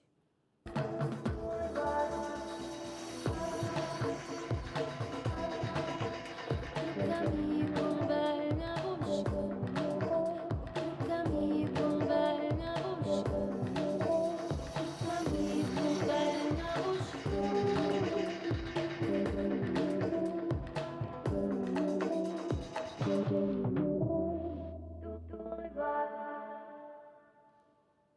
Bueno, iso un pouco a paranoia... Ai. Esta un pouco a paranoia toda do videoclip e tal, pero o que quero dicir con isto, e por eso ten todo sentido, é que para facer este tipo de traballos, este tipo de cousas, incluso no cine e tal, eu creo que sí que hai que ter moita bagaxe cultural e que se pode aprender moito nesta facultade e nesta carreira para leválo máis alá. Quero dicir, incluso si faz pois eso, traballos de vestuario, traballos de maquillaxe e todo, canto máis bagaxe teñas cultural, máis referencias podas ir hilando, moito mellor, e o teu traballo vai ser como moito máis completo a nivel audiovisual e a nivel tal. Isto para min foi unha primeira proba, intenteino con todo o meu corazón desplegar todos eses detalles e todo ese mundo para plasmalo na imaxe. Bueno, xa me comentaredes que tal o fixen. E que máis queda por aquí? Bueno, fotos da rodaxe, que estivemos aí divertíndonos bastante. E creo que xa está. Gracias. Iso foi 2015. Si queres podo pechar xa. Sí, como That's it. queiras. Bueno, pois sí, que podo decir? Moitísimas grazas, Laura. A vos. Tedes algunha pregunta? Ou facemos o de deixalo para o final? Que penso que vai a ser o mellor, se non hai ninguén que quere dicir algo xa de xa. Vale.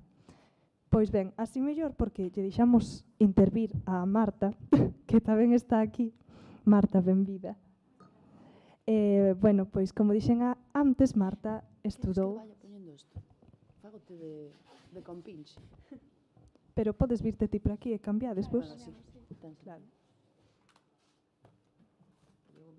¿Dónde lo enchufa?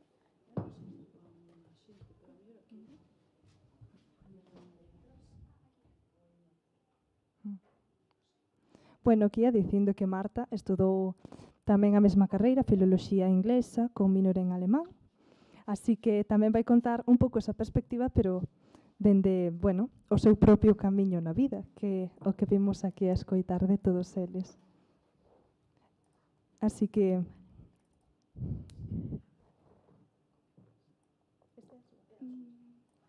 Marta, pasoche a túa aula. Ah, sí, perdón.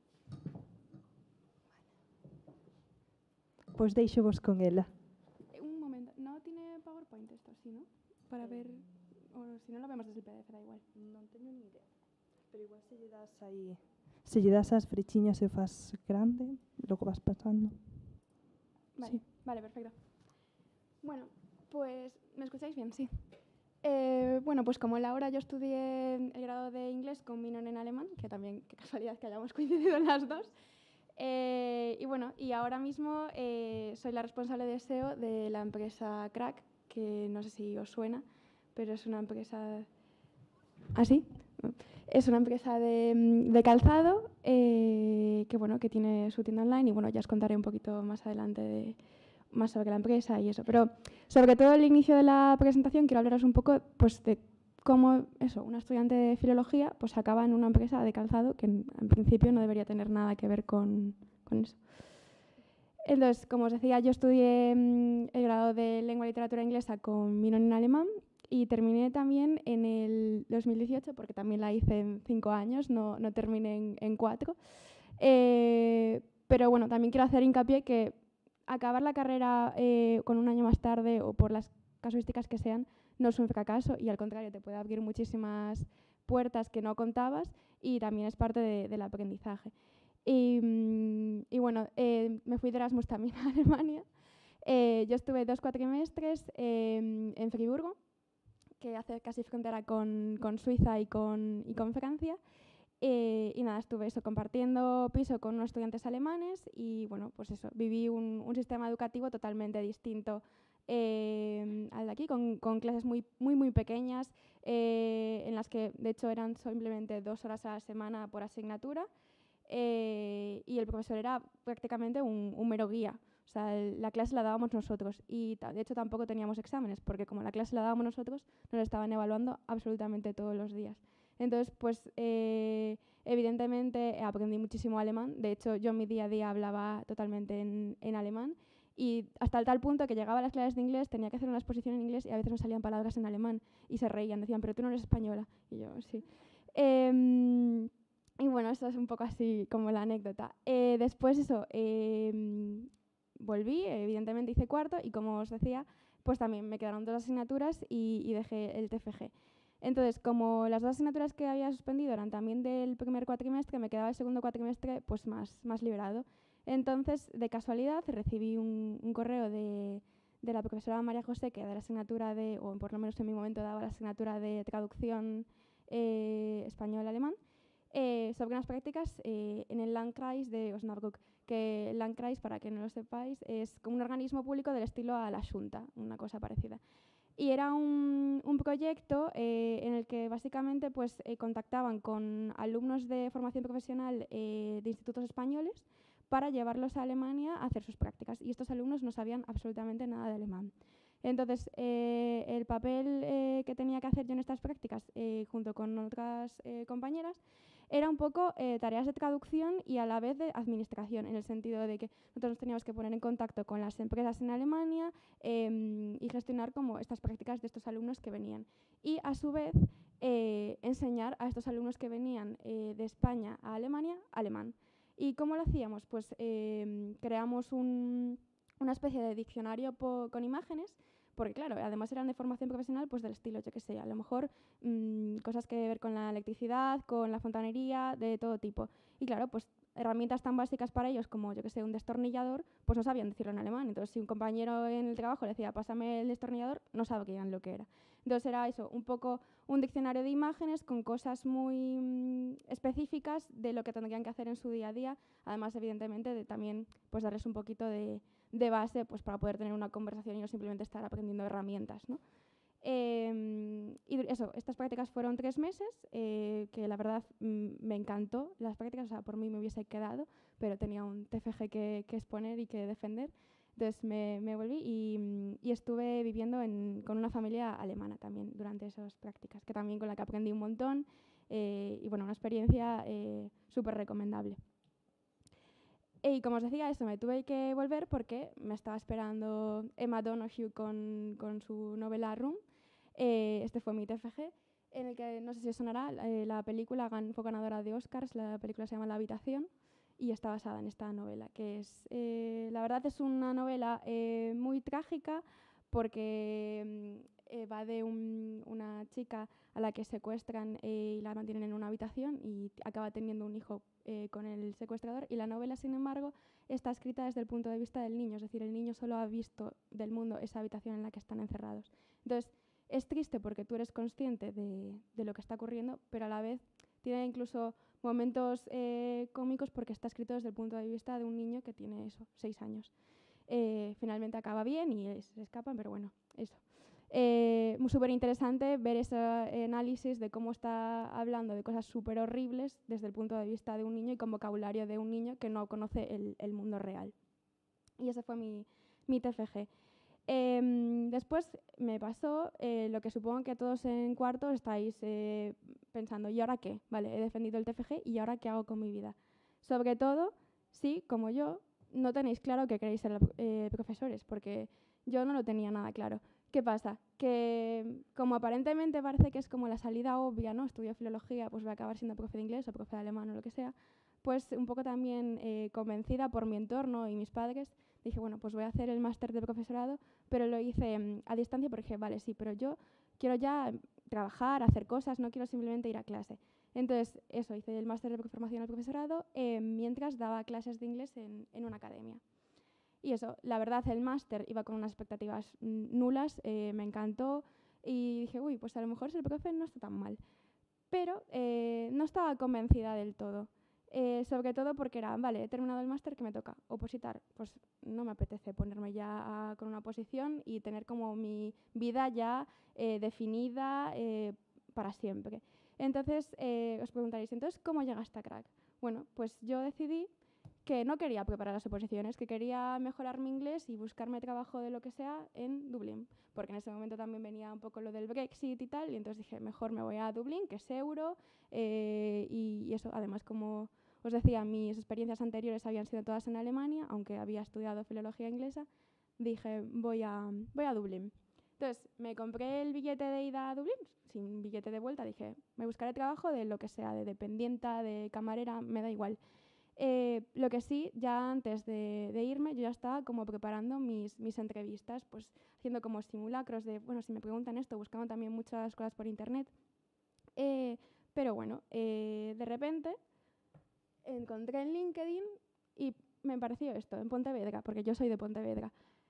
Crack, servicio de atención al cliente. Y dije, ostras, y piden inglés, francés y alemán. Y yo me quedé pensando, pero Crack no es la tienda de zapatos de mi ciudad, y punto.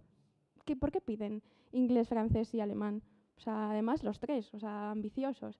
Y la verdad ahí me vino un poco el síndrome del impostor, que de hecho quiero dejar claro que hay que totalmente dejarlo de lado, porque dije, vale, inglés, alemán, bien. Francés, bueno, lo he dado en el instituto y sí que es verdad que mi objetivo siendo filóloga es aprender los idiomas y es en realidad por lo que me apunté a la carrera. Y bueno, sí que lo quiero recuperar, pero bueno, no los domino a la perfección, ninguno de los tres. Pero bueno, voy a solicitar, total, me van a decir que no, yo ya tengo el billete comprado para Irlanda, pues no tengo nada que perder y si me llaman para hacer la entrevista, pues cojo tablas, como total, estoy practicando para más entrevistas y de repente me llaman y me veo trabajando en una empresa que no es simplemente esta tienda de Pontevedra, que es una empresa que eso, empezó en los 90 con esa pequeña tienda en Pontevedra, pero que actualmente tiene 50 puntos de venta física entre España y Andorra. Y que además regenta las franquicias de marcas como Clarks, Geos y Picolinos. Eso simplemente a nivel Galicia. Y bueno, fui a la entrevista y eso me decían que necesitaban una persona que supiese inglés, francés y alemán para atención al cliente. ¿Por qué? Porque vendían mucho a través de marketplaces como Spartoo, Zalando, Amazon, etc. Pero bueno, ahí me empezaron a decir, pero bueno, buscamos una persona que busque quedarse a largo plazo, porque nos gustaría expandirnos internacionalmente, abrir la página web quizás después a países también eso como Alemania, Portugal, Francia. Y dije, bueno, pues vale. ¿Y qué pasó? Que empecé como atención al cliente, contestaba los mensajes y los emails de los clientes y dije, bueno, pues mira, a mí siempre me había atraído el mundo de la moda, me gusta mucho la fotografía, vale, quizás no soy la fotógrafa de la empresa, pero por lo menos veo qué campañas suben, cómo son los shootings, tengo un poco de contacto y estaba contenta. ¿Y qué pasó? Llegó el COVID y todas las tiendas de la empresa evidentemente tuvieron que cerrar, como todo el mundo. Y entonces la realidad de, sí, en un futuro abriremos las tiendas internacionales fue, no, tenemos que abrir ya porque estamos perdiendo un montón de dinero porque las tiendas físicas están cerradas y tenemos que expandirnos ya online. Y entonces de repente me vi que yo, como única persona que tenía los 3 idiomas en la empresa, tuve que traducir las 3 webs internacionales de la compañía. Que bueno, eso también los que practicas también evidentemente me han echado una mano y eso, pero de repente me vi con este marrón, porque para mí en parte fue un reto, pero también un marrón, porque dije, vale, sí, pero ostras, yo el francés que tengo es un nivel B2 quizás del instituto. Yo no sé hasta qué punto puedo traducir una página web completa para que un francés entre y diga, oh, mira qué bien esta página. No sé, me sentí también otra vez como el síndrome del impostor, decir, Dios, yo no sé si soy capaz. Y nada, pues poco a poco volví a retomar el francés con clases, etcétera, y de ahí destaco que en filología y sobre todo en los idiomas tenemos que estar en constante formación, pues poco a poco la fuimos sacando. Y entonces aquí fue cuando, a medida que íbamos haciendo las páginas web, descubrí lo que es el SEO, que es a lo que me dedico ahora actualmente, que es básicamente pues cómo posicionar una página web online. Descubrí todo lo que tenía que ver con los idiomas. El SEO viene de las siglas Search Engine Optimization, que en realidad no tiene una traducción literal, se dice hago SEO y punto. Y básicamente es eso. El objetivo es posicionar la página web de primera en cualquier búsqueda que haga un usuario. Es decir, entonces tenemos con distintas herramientas que analizar, pues eso, cómo busca un usuario X cosa en Internet y cómo podemos nosotros poner nuestra página web respondiendo esa intención de búsqueda. Como por ejemplo, en este caso, pues en el caso de Crack, evidentemente, vamos a tener que responder a búsquedas del estilo zapatos, pues si una persona busca comprar botines Chelsea mujer, Crack tiene que aparecer primero. Y primero de forma orgánica, es decir, los que ponen patrocinados, esos no cuentan, porque esos pagan simplemente por estar ahí. Nosotros queremos aparecer ahí simplemente porque Google entienda que nuestra página es de calidad y eso, que los usuarios pueden encontrar ahí lo que buscan. Entonces, pues con estas estrategias y sobre todo creando contenido, lo logramos. Y ya no solo productos, etcétera, sino los propios tiendas físicas. Es decir, si una persona busca, por ejemplo, zapaterías en Pontevedra y está buscando en general dónde puede ir a comprarse los zapatos, nuestro objetivo también es que Crack aparezca de primera en esas sugerencias de Google. Entonces, un poco para concluir, ¿qué puede aportar un filólogo en el marketing digital o en SEO? Pues una visión totalmente nueva y libre de sesgos del marketing, porque es eso, yo no tenía nada que ver antes con el marketing y entonces, claro, estaba traduciendo y me hacía preguntas a mis compañeros sobre cosas de la página web que ellos a lo mejor no se lo habían planteado porque estaban acostumbrados a ver la página web todos los días, a crear como tenía que ser siempre pues, el carrito, lo que sea. Entonces era súper valioso mi visión de decir, pues que yo no encuentro aquí, aunque busque por color rojo, yo no veo que el filtro esté fácil de encontrar o lo que sea. Por supuesto, al ser filólogos tenemos facilidad en redacción y creación de contenido en distintos idiomas y a su vez incorporamos idioms y expresiones hechas que una persona que está dedicada simplemente al marketing pues no tiene por qué tener conocimientos de esto. Además, lo que se trata, sobre todo en el SEO, es de naturalizar el contenido, es decir, no tiene que ser ya que se diga botas de X forma o de otra, sino tiene que ser la palabra que esté más eso, al corriente, es decir, que sea lenguaje incluso de diario, no tan formal, porque es como busca al final el usuario en Internet. Además, ya no solo de las propias funciones que hago yo como especialista en SEO, también tengo que aprobar y revisar las comunicaciones de distintos compañeros, ya sea los envíos de las newsletters, la publicidad o la redacción de plantillas de contestación a mis compañeros de atención al cliente, que no todos tienen idiomas, pero así tienen como una plantilla de si hay un problema con este pedido, este caso se nos va a repetir más veces, pues sé cómo tengo que contestarle. Y lo que os decía, eso, también incorporación de análisis de keywords, la competencia, evidentemente. Un compañero, aunque sea especialista en marketing, si tiene que analizar la competencia en Francia, por mucho que navegue por las páginas web francesas, no se va a enterar de qué es lo que está destacando en diferente a nuestra página web o lo que sea. Y apoyo a distintos departamentos. Y aquí os pongo financiero y me diréis, ¿y financiero? ¿Cómo un filólogo puede ayudar al departamento financiero? Pues en la segunda semana en la que entré en Crack, resulta que empezaban a preparar todo esto de la venta internacional y claro, cuando tú llegas a un número de ventas en un país extranjero tienes que también tributar en esos países, con lo cual de repente me dijeron sí, es que necesitamos que llames a la agencia tributaria Alemania porque todavía no nos han solucionado el problema del IVA y si no nos van a multar porque todavía no estamos declarándolo. Y claro, yo ahí dije, ostras, yo no sabría ni llamar a la agencia tributaria en España. Y entonces pues ¿qué hace un filólogo? Pues buscar, ponerse de acuerdo con el departamento financiero, que le explique un poco qué es exactamente lo que tiene que preguntar, porque evidentemente yo por mis conocimientos no lo sabía, y de ahí buscar el equivalente a IVA en alemán, etcétera. Y echarle valor y delante de toda la oficina mirándote así, llamar por teléfono y decirles, hola, sí, necesitamos que nos ayudéis con este tema.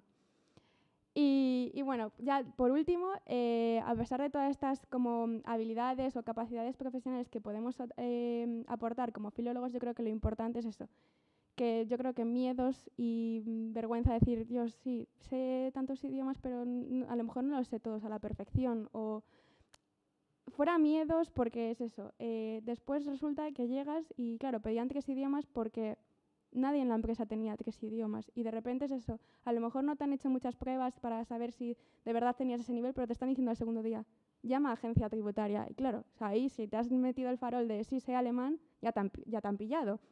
Con lo cual, eso, fuera síndrome del impostor y básicamente yo he puesto aquí como las 4 puntos claves o 4 soft skills que están tan demandadas hoy en día, que es que seamos personas autónomas e independientes, es decir, vamos a buscar, aunque no seamos bilingües, vamos a buscar las herramientas y lo máximo posible para entregar traducciones y trabajos de calidad, buscándonos eso, sacándonos las castañas del fuego al final.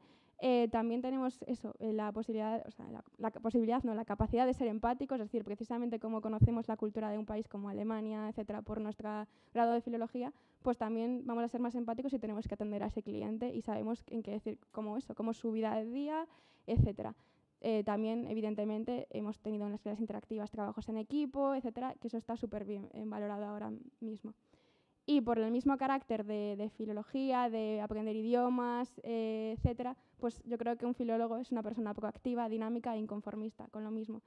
Cada vez queremos hablar mejor inglés o el idioma que sea y que eso, pues poder rendir al mismo nivel que un nativo. Y evidentemente, si esto lo acompañamos con el haber hecho un programa Erasmus o la realización de las prácticas, pues estás ya no solo diciendo sí, soy una persona proactiva, dinámica e inconformista, sino que lo estás demostrando. Es decir, sí, yo he estudiado filología y soy consciente eso, que tengo que demostrar que tengo inquietudes, quiero seguir formándome y por lo tanto me voy a ir al extranjero porque al final aprendo idiomas, tengo que ir al extranjero para seguir formándome y aprendiendo, o por el contrario, si no he tenido la oportunidad de irme fuera, pues voy a hacer unas prácticas que al final ya me están abriendo las puertas al mundo laboral. Y pues eso, yo por ejemplo no hubiese imaginado en la vida que hubiese acabado en el marketing, y es uno de los objetivos que tengo yo ahora llevando las prácticas en Crack, que si alguno está interesado en hacer prácticas sois bienvenidos. Y eso es todo. Muchísimas gracias por vuestro tiempo. Y bueno, si tenéis alguna pregunta o lo que sea.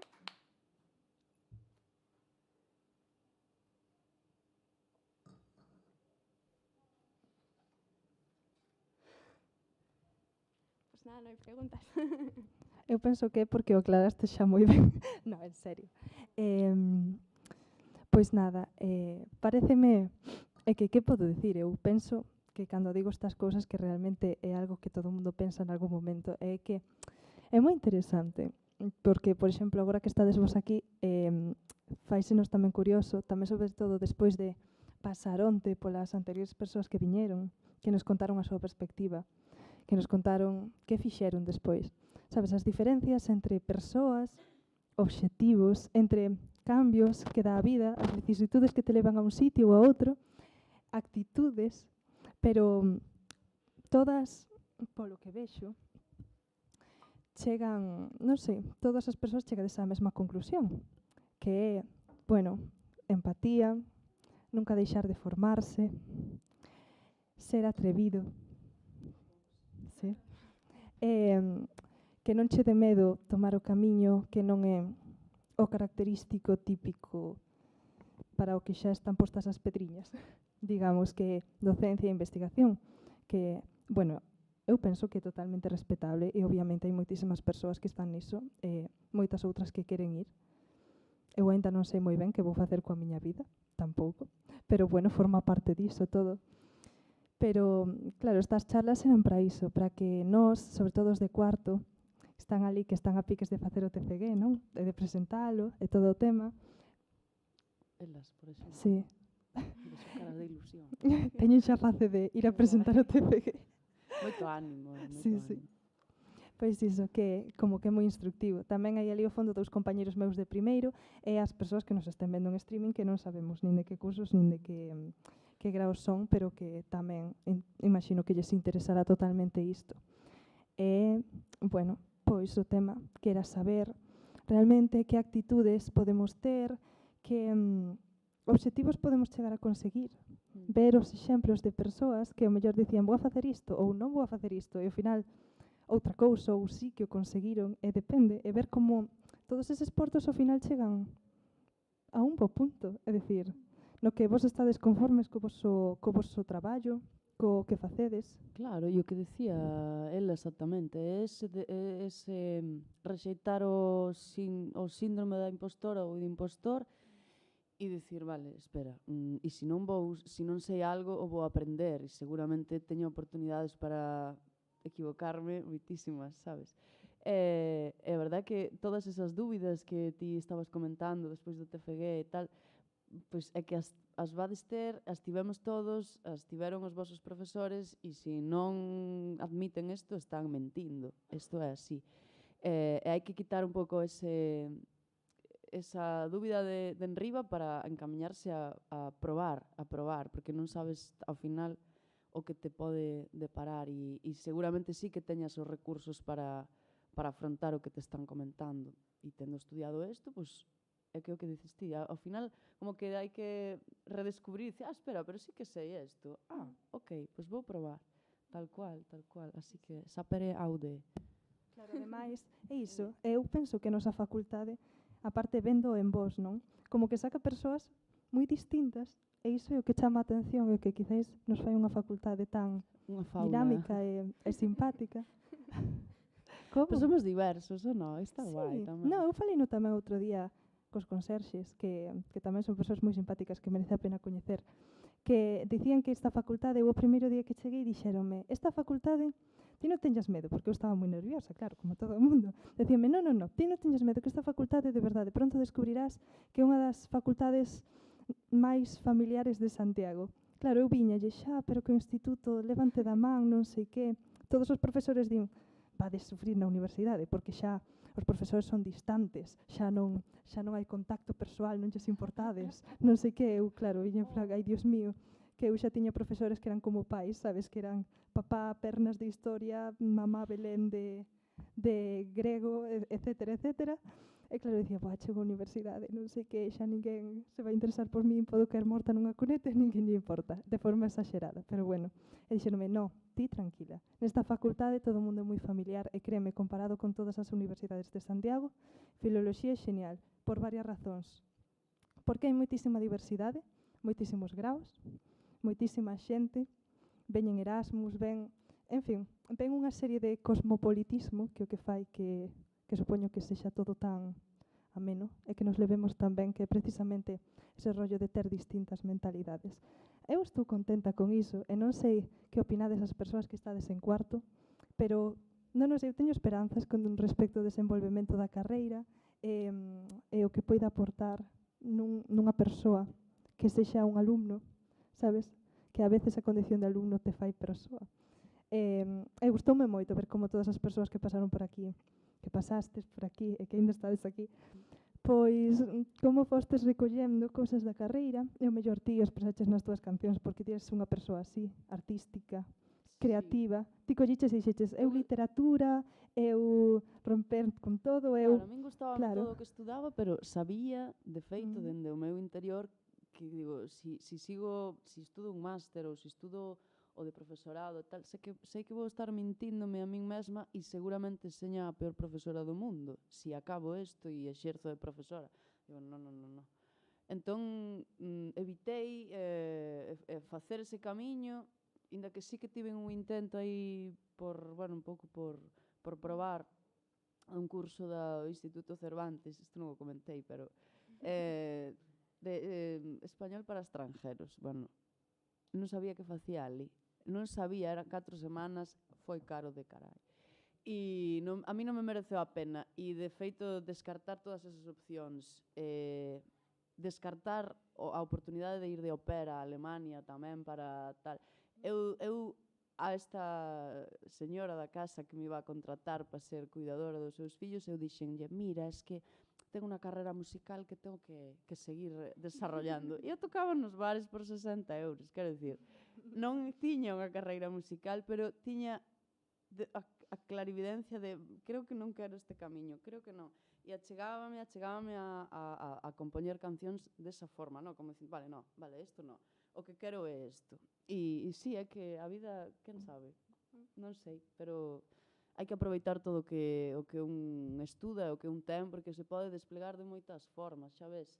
No teu traballo, que parece, dende fora, dices, joder, que serio e tal, pero seguro que dices, apliquei un montón de coñecementos filolóxicos ao que fago, a construcción da página web e a traducción, que me parece moi Sí, a mí importante. tamén me chamou a atención. Superimportante. Marta, cando dixeches que fuches a Alemania, que aprendiches tal, que volviches e que realmente sí que te mergullaches no que o máster, non? De profesorado, que ao final é como o que todos pensamos que íamos facer ao final. Pero logo dixeches, no, Sí, y de todas formas el máster tampoco me disgustó. O sea, lo que pasa que a mí lo que me echaba para atrás totalmente era el hecho de terminar la carrera y ya ponerme a opositar y tener ya como la vida solucionada. Que a ver, que por un lado guay, te da estabilidad y todo. Pero a mí también era como, vale, pero es que a lo mejor dentro de 30 años yo no quiero ser profesora. ¿Y ahora qué hago? Entonces dije, bueno, pues no me cierro esa puerta, queda siempre como plan B. De hecho, cuando quiera puedo dedicarme a la enseñanza. sí, iso que ten, supoño. Claro, que y sempre o así tes pues, aberto. pues probar y al final pues eso, pues haciendo distintas cosas, pues eso, o sea, con prácticas que viene gente a crack o lo que sea, al final también estoy haciendo un poco de enseñanza, entonces pues puedes compaginar distintas cosas a la vez. Claro. Sí, ser polifacético. Dios, como o meu micrófono, non para de comer. Non estou feita para ter un micrófono diante estar, pero bueno, isto é respeto aos que están aquí vendo. Bueno, pois iso é unha aprendizaxe brutal, por parte vosa. É genial, é dicir, o que decía chama moito a atención, como te acabaches, claro, neste camiño, diste, buah, que me levaría aquí, e a ti outro tanto, verdade, a base dos teus recordos da facultade, e que ela estaba me dicindo antes, díxome, lembrei, estaba así lembrando momentos da facultade, sentíme nostálxica e tal. Eu vou vos confesar, porque ahora a última vez que entrei, perdón que te interrompo, Non, pero é que me fixo a gracia tamén. Había unha pintada no baño, ahora están super ben, super limpitos e tal, pero cando estaba, había unha pintada no baño que cada vez que iba eu aí, decía, Dios, quen escribiu isto? E espero non sair así, pero en plan, meme, jaja, pero poñía, estuve aquí 4 años y no aprendí nada. Sí, yo también lo vi ese. E é que está grabado na mente no baño de aquí abaixo, de chicas, Sí. o que estaba aquí máis grande. E claro, eu así, mirando para a porta, dicindo, será este o meu futuro? No. Eu creo que esa persona fixo aí en plan meme, no? Pero bueno, eu que sei, que pode ser ese resultado, pero loitade contra eso, porque non é verdade, vai desaprender moitísimo e desplegade todo o que recollades aquí en calquer ámbito da vida. O que di ela, incluso cando ven alguén que tes que medio formar e darlle consellos e tal, seguramente tedes algo que aprendestes dos profesores que vos deron coñecementos, etcétera. Isto é como unha gran familia, eu creo. E aí estamos É un aprendendo. término bonito, polo menos, creer que é así. Dache así seguridade e, non sei, como sensación de que realmente non estás desamparado no mundo e as persoas lles importas máis alá de que estén así no alto nun escritorio. Verdade, profesores? Sí, por suposto que sí. Bueno, pois nada, que moitísimas grazas por estar aquí, unha mil veces máis. E nada, queredes dicir algo? Xa está dito todo, pero... Se ninguén di nada, Sí. vale que tome a última palabra para dicer o seguinte. Primeiro, quería... porque quería agradecer a coordinación que a nosa compañeira de primeiro fixo, Miriam, onte e hoxe. Fixen o que pude. Este é un traballo emanado dentro da Comisión de Calidade do Centro e isto é dunha enorme calidade. É a responsável é a profesora Logóns. É dicir, por tanto, tamén parece que debemos agradecer. E eu a Marta e a Laura só quero diceres que non podía concluir mellor estas dúas jornadas. Así que moi agradecido. Gracias a vos. Encantada.